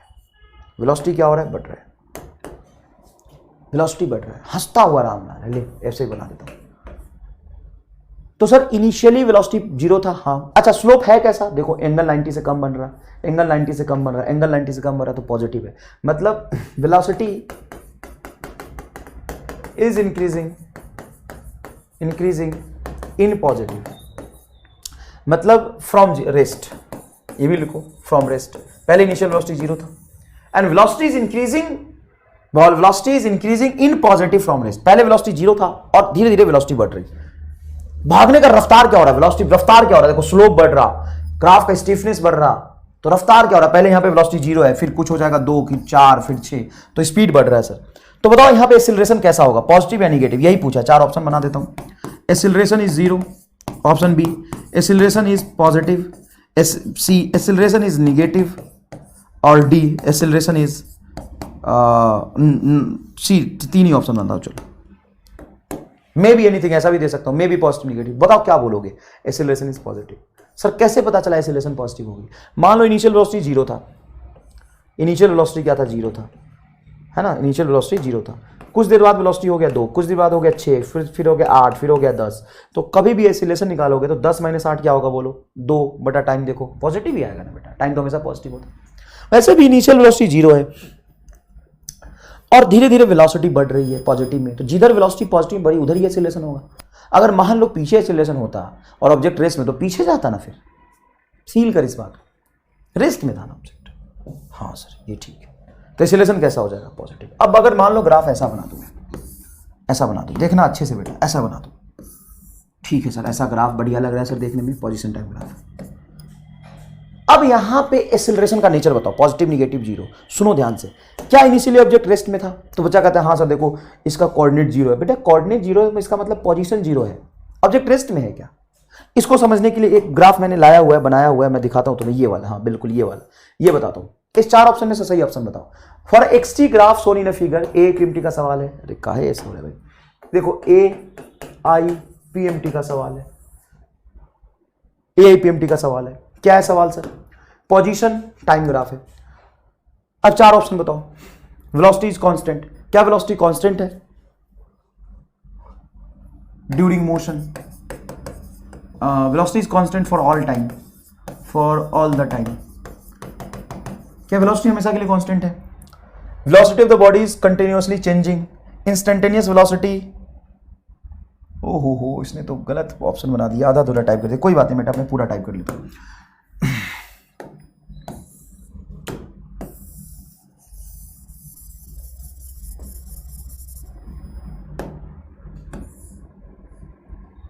देखो motion starts from,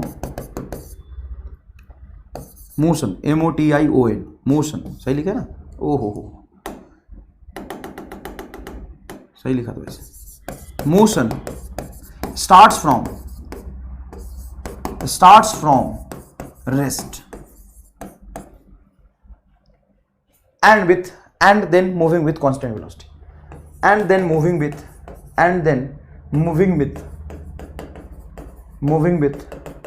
constant velocity. Motion starts from rest and then moving with constant velocity.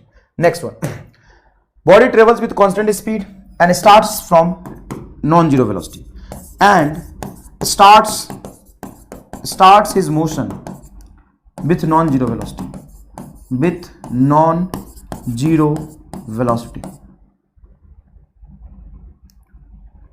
Non-zero velocity and moves with constant speed, constant velocity कुछ भी लिख दे, and then comes to at rest, फिर ये लिखने की कोई जरूरत नहीं है। अब ये ऑप्शन पढ़ो, क्या लिखा है मैंने? ऑप्शन में लिखा है, मेरी राइटिंग मेरी बेटा थोड़ा खराब है, बेटी बोल रहा हूँ। बेटी बेटा सब हो तुम लोग, छोटे भाई बहन हो, बेटा बेटी सब हो। चलो देखो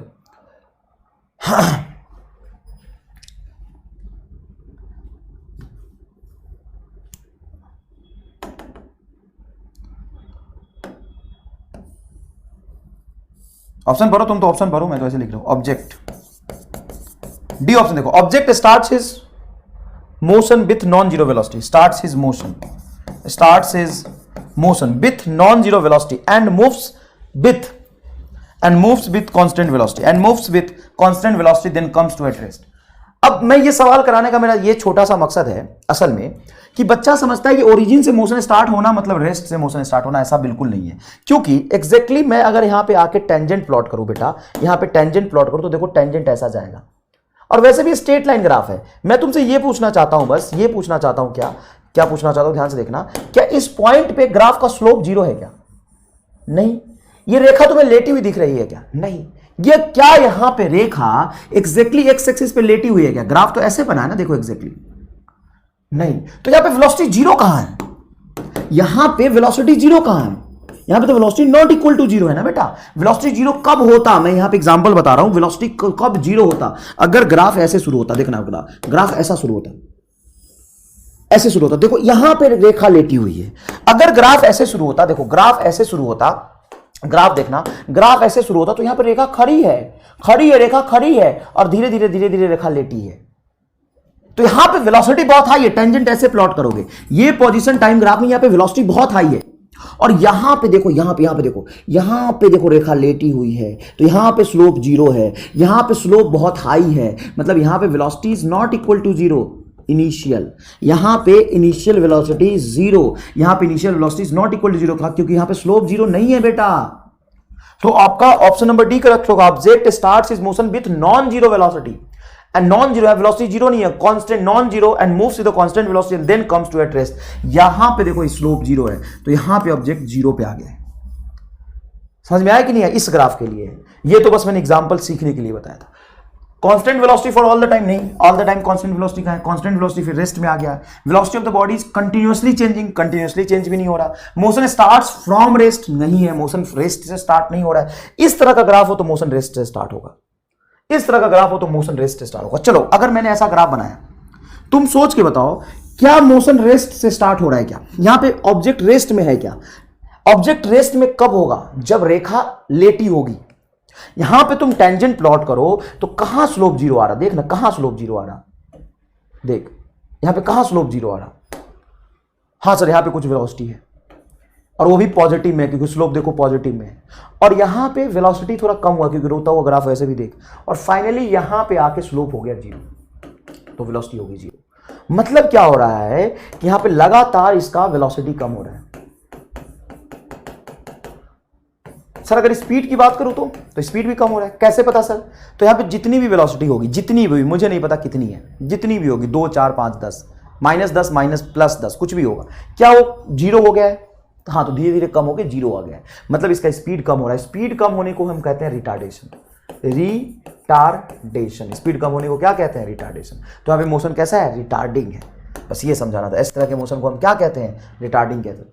position time graph for the body moving along straight line between O and A as shown in figure. During its motion between O and A, during motion between O and A, how many times body comes to at rest? पता नहीं, ये 2 बार आ गया सवाल, हालांकि ये PMT का पूछा हुआ सवाल, 2 टाइम्स, 2 बार ऑब्जेक्ट रेस्ट में आ रहा। स्लोप, पोजीशन टाइम ग्राफ का स्लोप किसको बताता है? वेलोसिटी को बताता है। चलिए नेक्स्ट सवाल देखिए। The position time graph for a particle moving along the straight line is shown in a figure. The average speed of the particle in time interval 0 से 8 सेकेंड, 0 से 8 सेकेंड के बीच में एवरेज स्पीड पूछा है।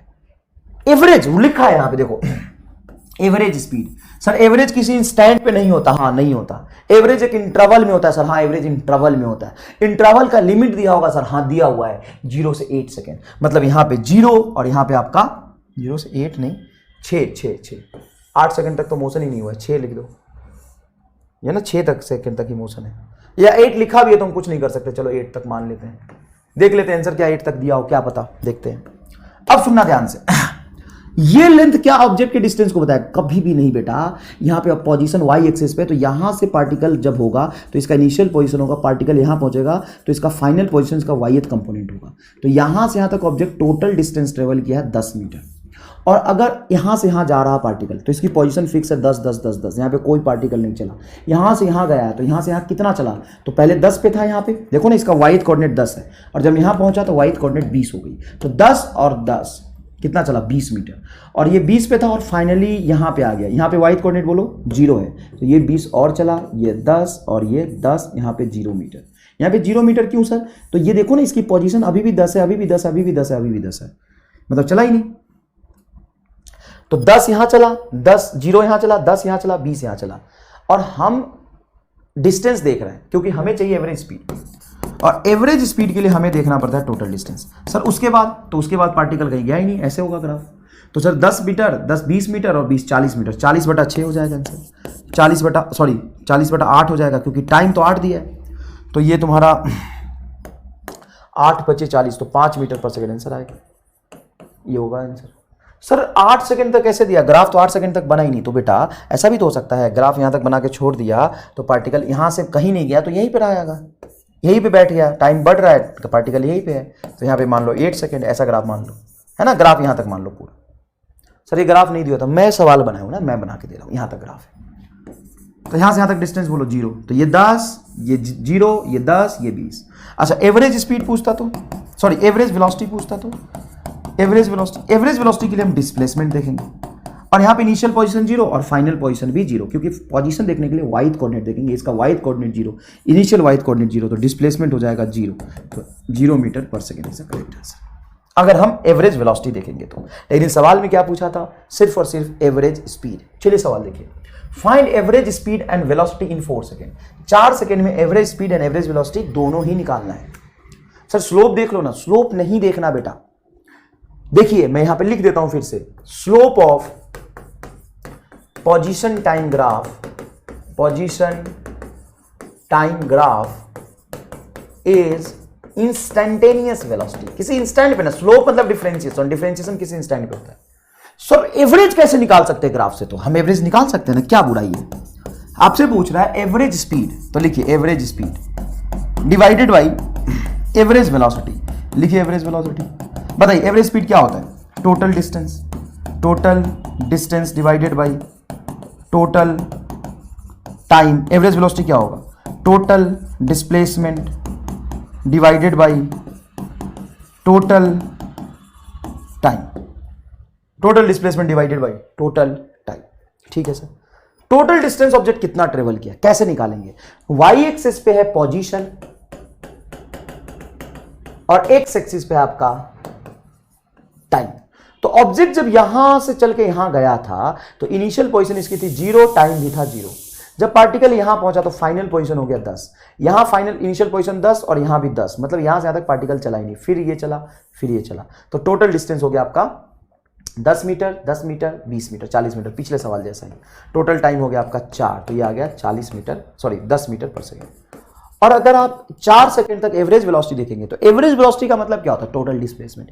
इसका initial position बोलो 0, और यहां पे भी बेटा इसका वाई कोऑर्डिनेट 0 है, इसका वाई कोऑर्डिनेट ऐसे लिखोगे ना, यहां का कोऑर्डिनेट 4,0, वाई कोऑर्डिनेट तो 0 ही है ना, इसका प्रोजेक्शन देखोगे ना, डिस्प्लेसमेंट हो गया 0, तो एवरेज वेलोसिटी क्या हो जाएगा? 0। एवरेज वेलोसिटी हो जाएगा 0। In which graph acceleration and velocity is in opposite direction. बहुत ही जोरदार सवाल है, बहुत ही जोरदार। In which graph acceleration and velocity is in opposite direction. इसमें पक्का डाउट आएगा बहुत लोगों को, लेकिन मैंने लिया है क्योंकि मुझे समझाना है, मजा आ जाएगा समझने में।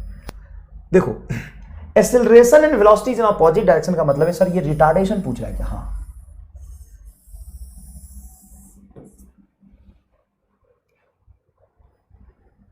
रिटार्डेशन का डेफिनेशन है क्या? हाँ। और रिटार्डेशन के लिए हम वेलोसिटी देखें क्या? ना, क्या देखें? रिटार्डेशन का मतलब होता है to slow down, to slow down. हमें यहां पे ये नहीं देखना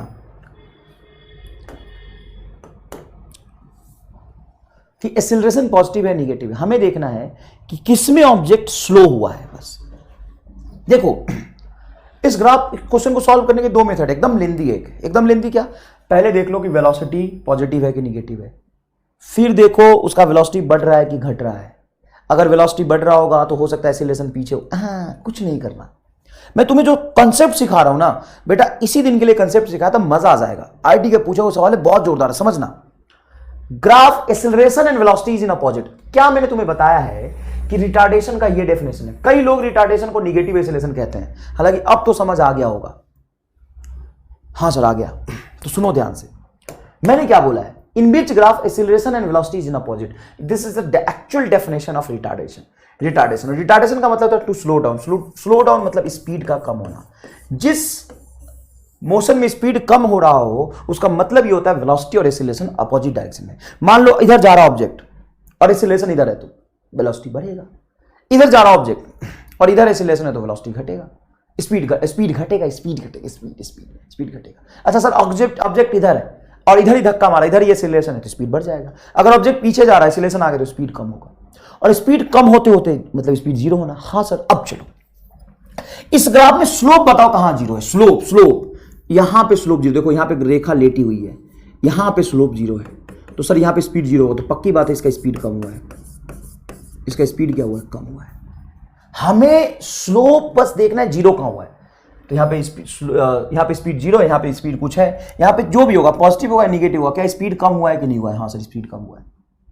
स्पीड कम होने को क्या कहते हैं? रिटार्डेशन। इसमें होगा स्पीड कम हुआ है मतलब वेलोसिटी और एक्सीलरेशन अपोजिट डायरेक्शन है, बात खत्म। स्पीड कम हो मतलब पक्की बात है कि वेलोसिटी और एक्सीलरेशन अपोजिट डायरेक्शन में, बात खत्म। सर ये देखें तो देखो यहां पे स्पीड देखो क्या है, यहां पे एक्चुअल में स्पीड है तुम्हारा 0। देखो ना इस स्लोप का, इस ग्राफ का स्लोप बताओ क्या है? 0। तो यहां पे स्पीड है 0।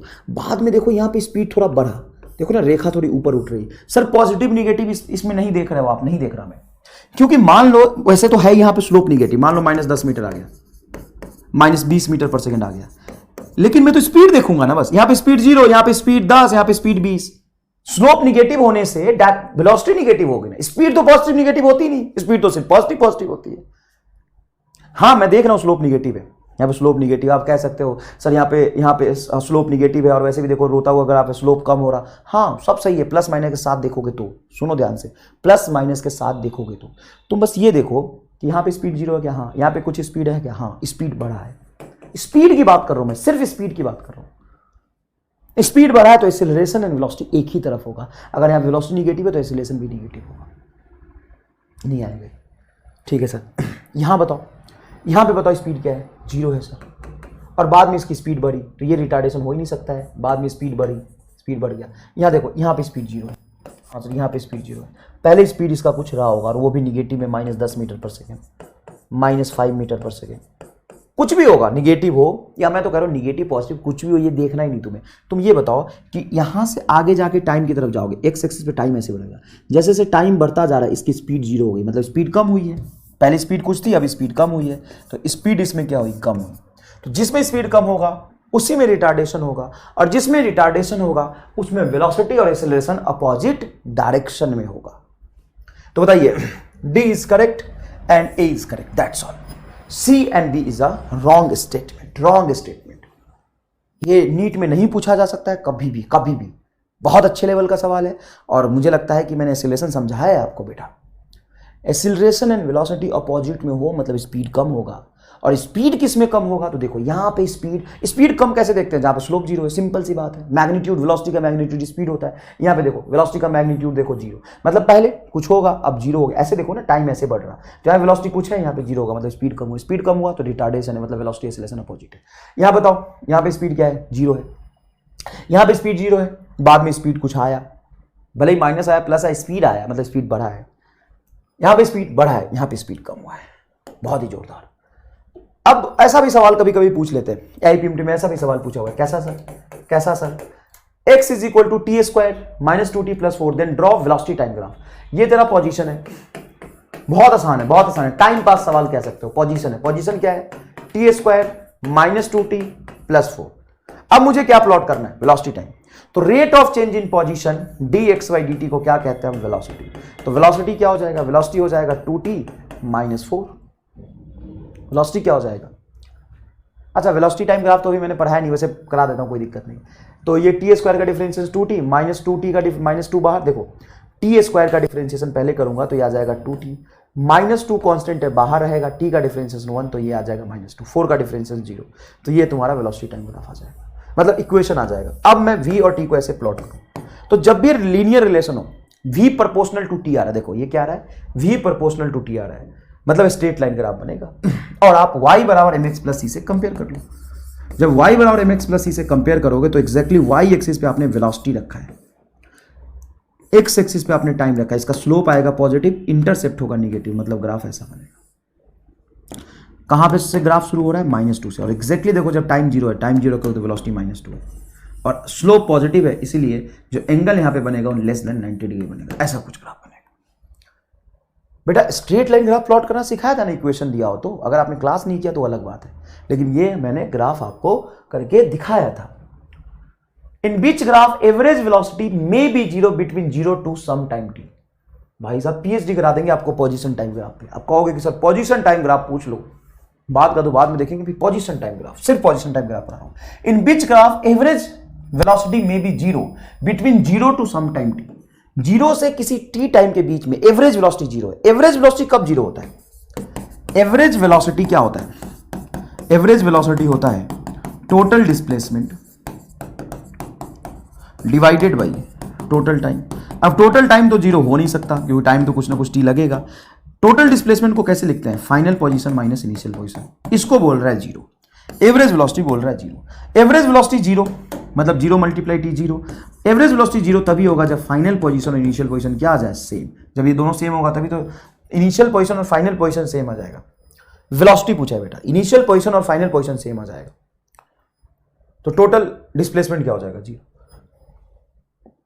तो इनिशियल पोजीशन और फाइनल पोजीशन सेम देखना है। और y एक्सिस में यहां पे पोजीशन रखा है, y एक्सिस पे क्या रखा है, पोजीशन। y एक्सिस पे क्या रखा है, पोजीशन। y एक्सिस पे क्या रखा है, पोजीशन।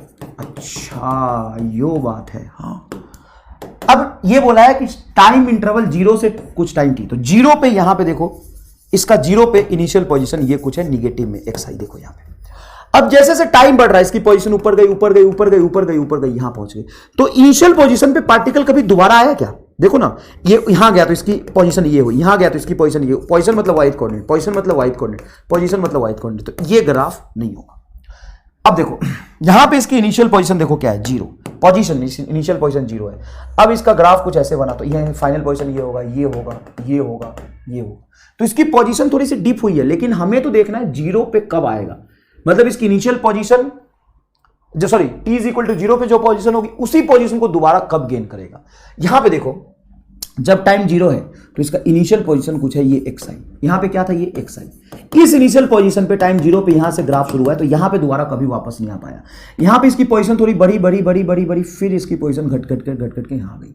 अब यहां पे dotted dotted dotted dotted dotted line मिलाएंगे, तो आप ध्यान से देखिए किसी टी टाइम पे इसकी पोजीशन कितनी है, कुछ यहां पे ये एक्स आई है, और initial position t is equal to zero पे कितनी थी, ये एक्स आई है। तो क्या दो अलग अलग टाइम पे सेम पोजीशन हो सकता है? क्यों नहीं हो सकता। मान लो कुछ t is equal to zero पे मैं यहां था, ये मेरी कुछ एक्स आई पोजीशन थी, अब मैं आगे जा रहा हूं, देखो टाइम के साथ पोजीशन बढ़ रहा, टाइम के साथ पोजीशन बढ़ रहा, और फिर देखो पोजीशन घट रहा है, मैं पीछे आ रहा, और फिर इसी टाइम पे यहां पहुंच गया, फिर पीछे जा रहा समझो ना। अच्छा ये इसको बताओ सर, तो मान लो ओरिजिन यहाँ है, देखो मैं मोशन करके दिखा, तो मान लो ओरिजिन यहाँ है, मैं निगेटिव में खड़ा हूं, और धीरे धीरे भागता मैं यहाँ आया, और फिर मैं भागता पॉजिटिव में गया, ये मोशन है यहाँ पे। सर ये मोशन करके दिखाओ, देखो ओरिजिन मान लो यहाँ है, मैं यहाँ खड़ा हूं, पहले धीरे धीरे देखो, पहले क्या था कि रेस्ट से जर्नी स्टार्ट हुई, देखो स्लोप जीरो है, मतलब जर्नी कैसे स्टार्ट हुई, रेस्ट से, और धीरे धीरे इसकी स्पीड बढ़ रही, आगे जा रहा पार्टिकल, आगे जा रहा हमेशा, हाँ। तो इसमें नहीं होगा। यहां पे देखो ये इसकी इनिशियल पोजीशन है, यहां पे देखो इनिशियल पोजीशन है, t is equal to zero पे कुछ इसकी इनिशियल पोजीशन है, ये यहां पे मान लो मैं इनिशियल पोजीशन पे खड़ा हूं, पोजीशन बढ़ा, सॉरी टाइम बढ़ा, पोजीशन बढ़ रहा, टाइम बढ़ा, पोजीशन बढ़ रहा, टाइम बढ़ा, पोजीशन बढ़ रहा।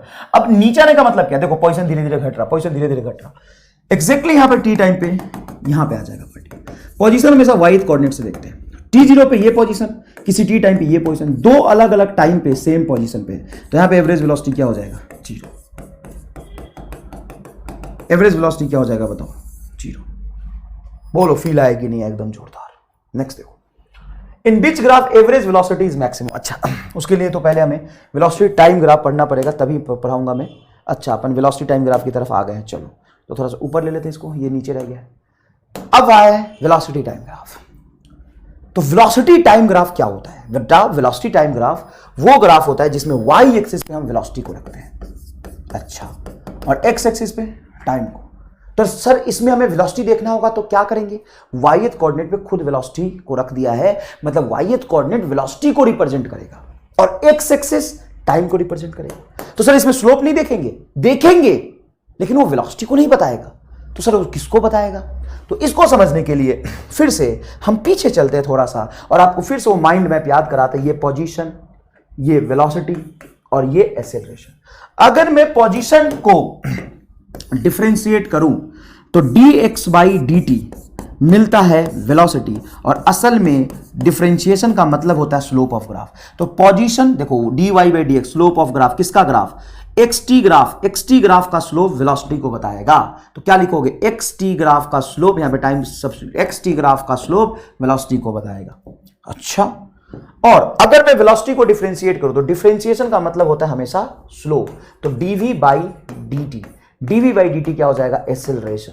तो वेलोसिटी टाइम ग्राफ का स्लोप एक्सेलरेशन को बताएगा। सर एक्सेलरेशन टाइम ग्राफ का स्लोप अगर निकालना चाहे तो यहां पे t लिख दो सबस्क्रिप्ट में, vt ग्राफ का स्लोप एक्सेलरेशन होता है। देखो vt ग्राफ का स्लोप क्या होता है, एक्सेलरेशन होता है। अगर सर एक्सेलरेशन और टाइम ग्राफ का स्लोप हम निकाले तो क्या होगा, सर हम नाली में गिर जाएंगे। अच्छा सर अगर 80 ग्राफ का हम एरिया निकालें तो बेटा एरिया का मतलब होता है इंटीग्रेशन, किसका इंटीग्रेशन, जिसका ग्राफ बना 80, तो a इंटू डी टी। और याद करिए a इंटू डी टी का इंटीग्रेशन चेंज इन वेलोसिटी होता है।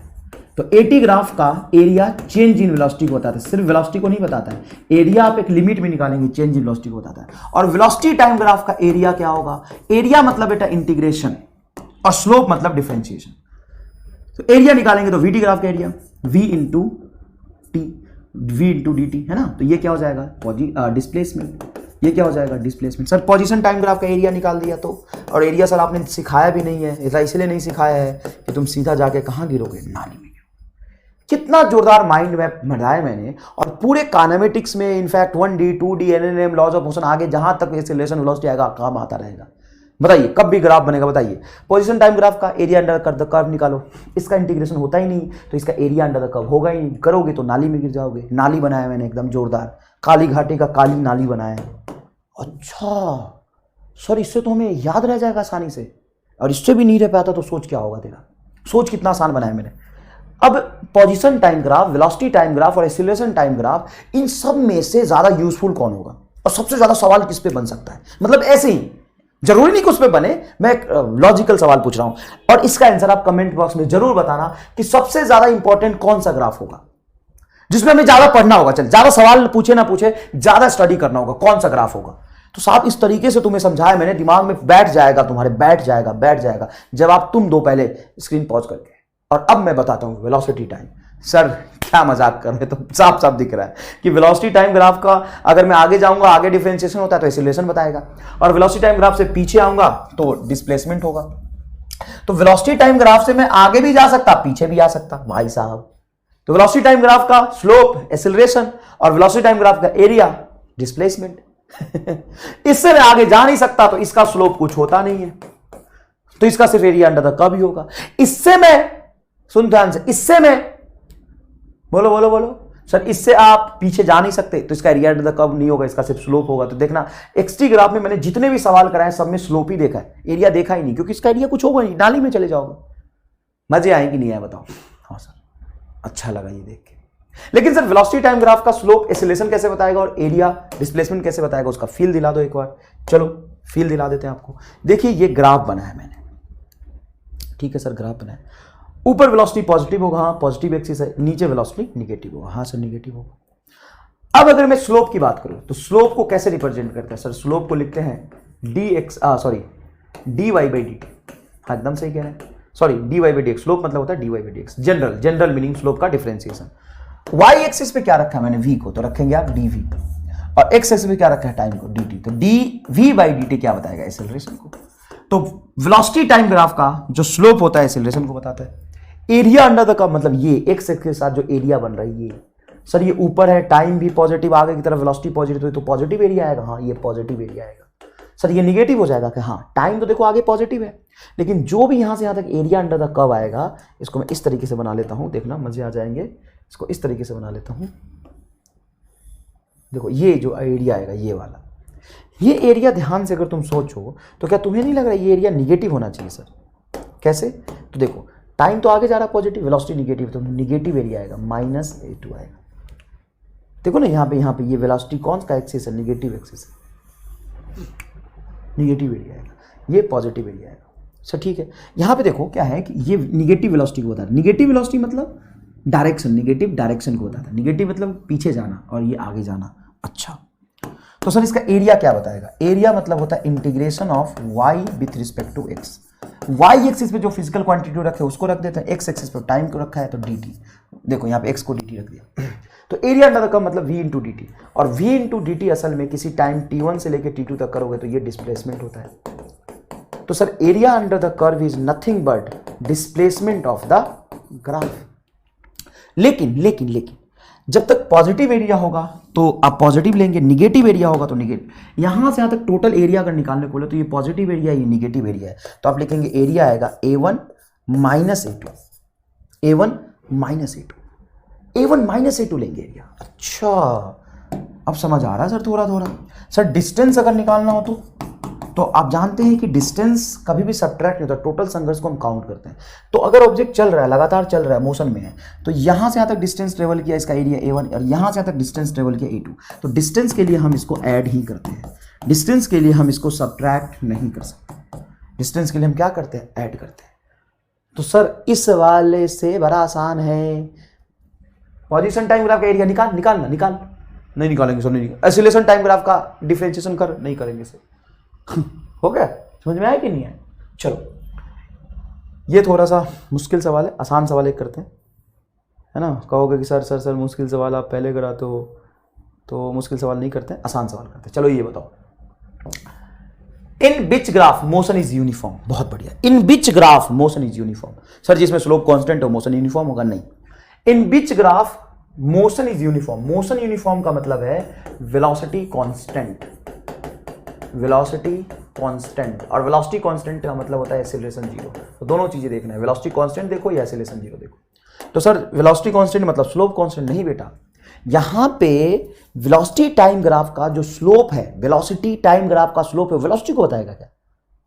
वाई एक्सिस पे रखा है ना मैंने वेलोसिटी को, तो वाई एक्स कोऑर्डिनेट खुद वेलोसिटी को बताएगा। तो देखो इस जैसे मैं यहां से यहां तक ग्राफ को दिखाऊं, तो मैं अगर यहां हूं तो वेलोसिटी जीरो है, यहां हूं तो वेलोसिटी कुछ है, यहां हूं तो वेलोसिटी कुछ है, यहां हूं तो वेलोसिटी कुछ है। वाई एक्स कोऑर्डिनेट पे हम वेलोसिटी देखेंगे। सर ऐसे तो सर यहाँ पे टी टाइम है तो यहाँ पे कुछ वेलोसिटी ये होगी, यहाँ पे वेलोसिटी ये होगी, इसका वाई कोऑर्डिनेट तो बढ़ रहा है, हाँ तो वेलोसिटी बढ़ रहा है। सर इसमें वेलोसिटी बढ़ रहा है, वाई एक्स कोऑर्डिनेट देखेंगे हम बस वेलोसिटी देखने के लिए। सर स्लोप देखो ना, अबे पोजीशन टाइम ग्राफ का स्लोप वेलोसिटी को बताता है, पोजीशन टाइम ग्राफ का स्लोप वेलोसिटी को बताता है, पोजीशन टाइम ग्राफ का स्लोप वेलोसिटी को बताता है, वेलोसिटी टाइम ग्राफ का स्लोप वेलोसिटी को नहीं बताता है। तो सर अगर मुझे वेलोसिटी टाइम ग्राफ से वेलोसिटी देखना हो, तो वेलोसिटी टाइम ग्राफ से अगर तुम्हें वेलोसिटी देखना है तो वाई एक्स कोऑर्डिनेट को देखो ना, देखो ना। 99% बच्चे को यही समझ नहीं आता है कि सर मैं वेलोसिटी कैसे देखूं, कैसे देखूं। देखना वाई एक्सिस पे वेलोसिटी रखा है, यहां वेलोसिटी जीरो है, यहां पे वेलोसिटी कुछ ये है, यहां पे ये है, यहां पे ये है, यहां पे ये है, तो वेलोसिटी बढ़ रही है, यहां पे वेलोसिटी बढ़ रही है। सर इसका मतलब तो यहां पे वेलोसिटी कुछ v है, इस टाइम पे y कोऑर्डिनेट है, इस टाइम पे y एक्सिस ये है, y काम पे ये, तो यहां पे वेलोसिटी कांस्टेंट बोलोगे? हाँ यहां वेलोसिटी कांस्टेंट बोलूंगा। तो यूनिफॉर्म मोशन को मतलब ये दर्शा रहा है, हाँ मतलब रिप्रेजेंट कर रहा है। गलत है ये। हमें वेलोसिटी देखने के लिए मुझे वेलोसिटी कांस्टेंट देखना है, वेलोसिटी को देखने के लिए मैं ये थोड़ी ना देखूंगा कि स्लोप क्या है, स्लोप से मतलब ही नहीं है, मुझे वेलोसिटी देखना है बस। अच्छा सर वेलोसिटी कांस्टेंट तो एक्सीलरेशन जीरो, हाँ, और वेलोसिटी टाइम ग्राफ का स्लोप एक्सीलरेशन को बताता है, हाँ तो मैं एक्सीलरेशन वेलोसिटी टाइम ग्राफ का स्लोप एक्सीलरेशन को बताता है। तो हम देखूंगे एक्सीलरेशन किसमें जीरो है, तो जिसमें स्लोप जीरो होगा। देखो इसमें स्लोप जीरो है, और वेलोसिटी टाइम ग्राफ का स्लोप एक्सीलरेशन को बताता है। इसमें स्लोप जीरो तो इसमें एक्सीलरेशन जीरो है। इसमें स्लोप कैसा है? कांस्टेंट है। देखो स्ट्रेट लाइन का स्लोप कांस्टेंट होता है, तो बोलोगे इसमें एक्सीलरेशन कांस्टेंट है। और इसमें स्लोप क्या हो रहा है? देखो स्लोप घट रहा है, रोता हुआ ग्राफ है, तो इसमें एक्सीलरेशन कम हो रहा है। तो सर वेलोसिटी बढ़ रहा है, एक्सीलरेशन कम हो रहा है। ले ग्राफिकली भी समझ आ गया भाई साहब, गर्दा विजुअलाइजेशन एकदम, गर्दा विजुअलाइजेशन एकदम। बता वेलोसिटी के लिए वाई एक्सिस देख, वेलोसिटी बढ़ रही है, और एक्सीलरेशन के लिए स्लोप देख, एक्सीलरेशन कम हो रहा है। भाई साहब डूब मर अब तो। देख फिजिकली बताया, अपने कार से बताया, मैथमेटिकली बताया, अब ग्राफिकली भी बता रहा हूं भाई साहब, ग्राफिकली भी बता रहा हूं। इस वेलोसिटी टाइम ग्राफ का स्लोप कम हो रहा मतलब एक्सीलरेशन कम होगा और वेलोसिटी बढ़ेगी। ले बच्चा कहता सर ये कैसे हो सकता है कि सर वेलोसिटी बढ़ जाए एक्सीलरेशन कम हो जाए? ले ना देख, जो फील आया कि नहीं है। आगे देखो, in which graph acceleration is uniform. Acceleration uniform मतलब एक्सीलरेशन कांस्टेंट, मोशन यूनिफॉर्म नहीं है, एक्सीलरेशन यूनिफॉर्म है। मतलब क्या होगा? एक्सीलरेशन कांस्टेंट होगा। तो देखो वेलोसिटी टाइम ग्राफ का slope, slope of VT graph, slope of VT graph is nothing but acceleration. तो देखो स्लोप जिसमें कांस्टेंट है उसमें एक्सीलरेशन कांस्टेंट होगा। इसका देखो स्लोप कांस्टेंट है, स्लोप क्या है? कांस्टेंट है, तो एक्सीलरेशन कैसा होगा? कांस्टेंट होगा। वेलोसिटी टाइम ग्राफ का स्लोप एक्सीलरेशन को बताता है। सर इसमें मतलब हंसता हुआ ग्राफ है, स्लोप बढ़ रहा तो एक्सीलरेशन बढ़ रहा स्लोप बढ़ रहा तो एक्सीलरेशन बढ़ रहा। सर इसमें स्लोप जीरो है तो एक्सीलरेशन जीरो होगा। सर अगर एक और बना लो सर, ऐसा बता दो, तो इसमें एक्सीलरेशन घट रहा, क्योंकि सीधी सीधी बात है स्लोप घट रहा। सर ये तो चीटिंग है। सर वाई एक्सिस पे क्या आपने बताया ही नहीं वाई एक्सिस पे वेलोसिटी है और एक्स एक्सिस पे टाइम है, तो ऐसा सही होगा। अब आइए, the velocity versus time graph of body moving in a straight line as shown in a figure below. Then distance covered by the body in 0 to 2 second is 8 metre. आओ अब देखते हैं, ये रहा वेलोसिटी, ये रहा टाइम।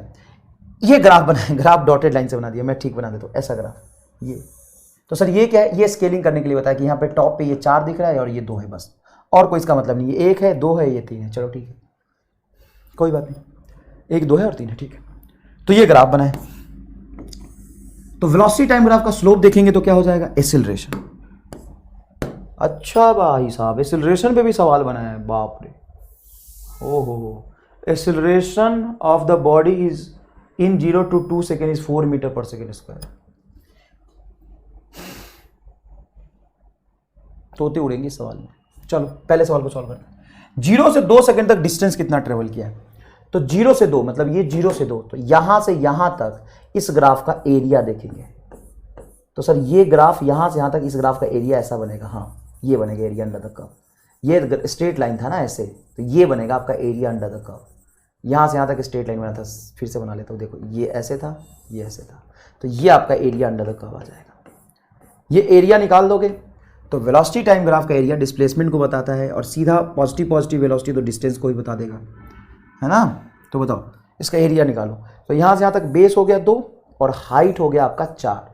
देखो ना, हाइट हो गया 4 और बेस हो गया 2। तो इस ग्राफ का जो एरिया होगा ट्रायंगल से निकालेंगे, हाफ इंटू बेस हो गया आपका 2 और हाइट हो गया आपका 4।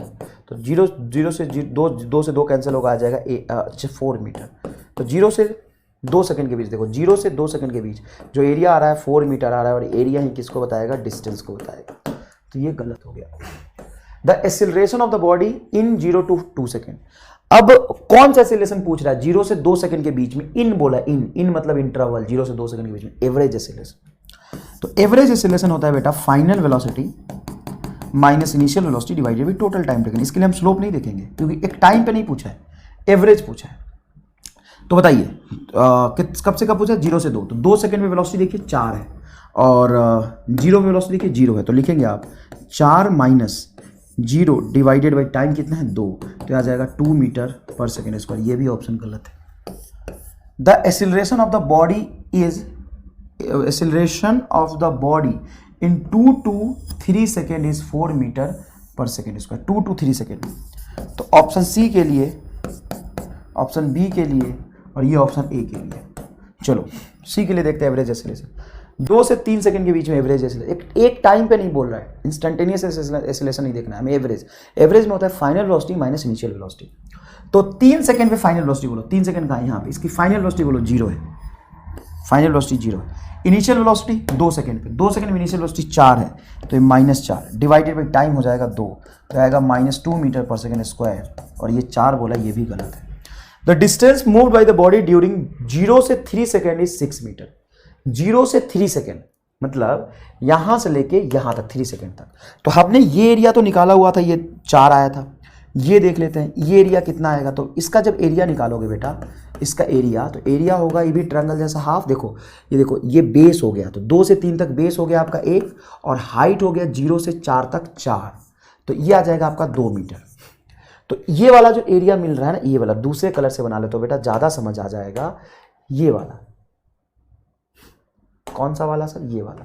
ये वाला एरिया एग्जैक्टली आया आपका 2 मीटर, ये वाला एरिया, और ये वाला एरिया आया था 4। तो यहां से यहां तक एरिया हो जाएगा 4 और 2 6 metre is the correct answer.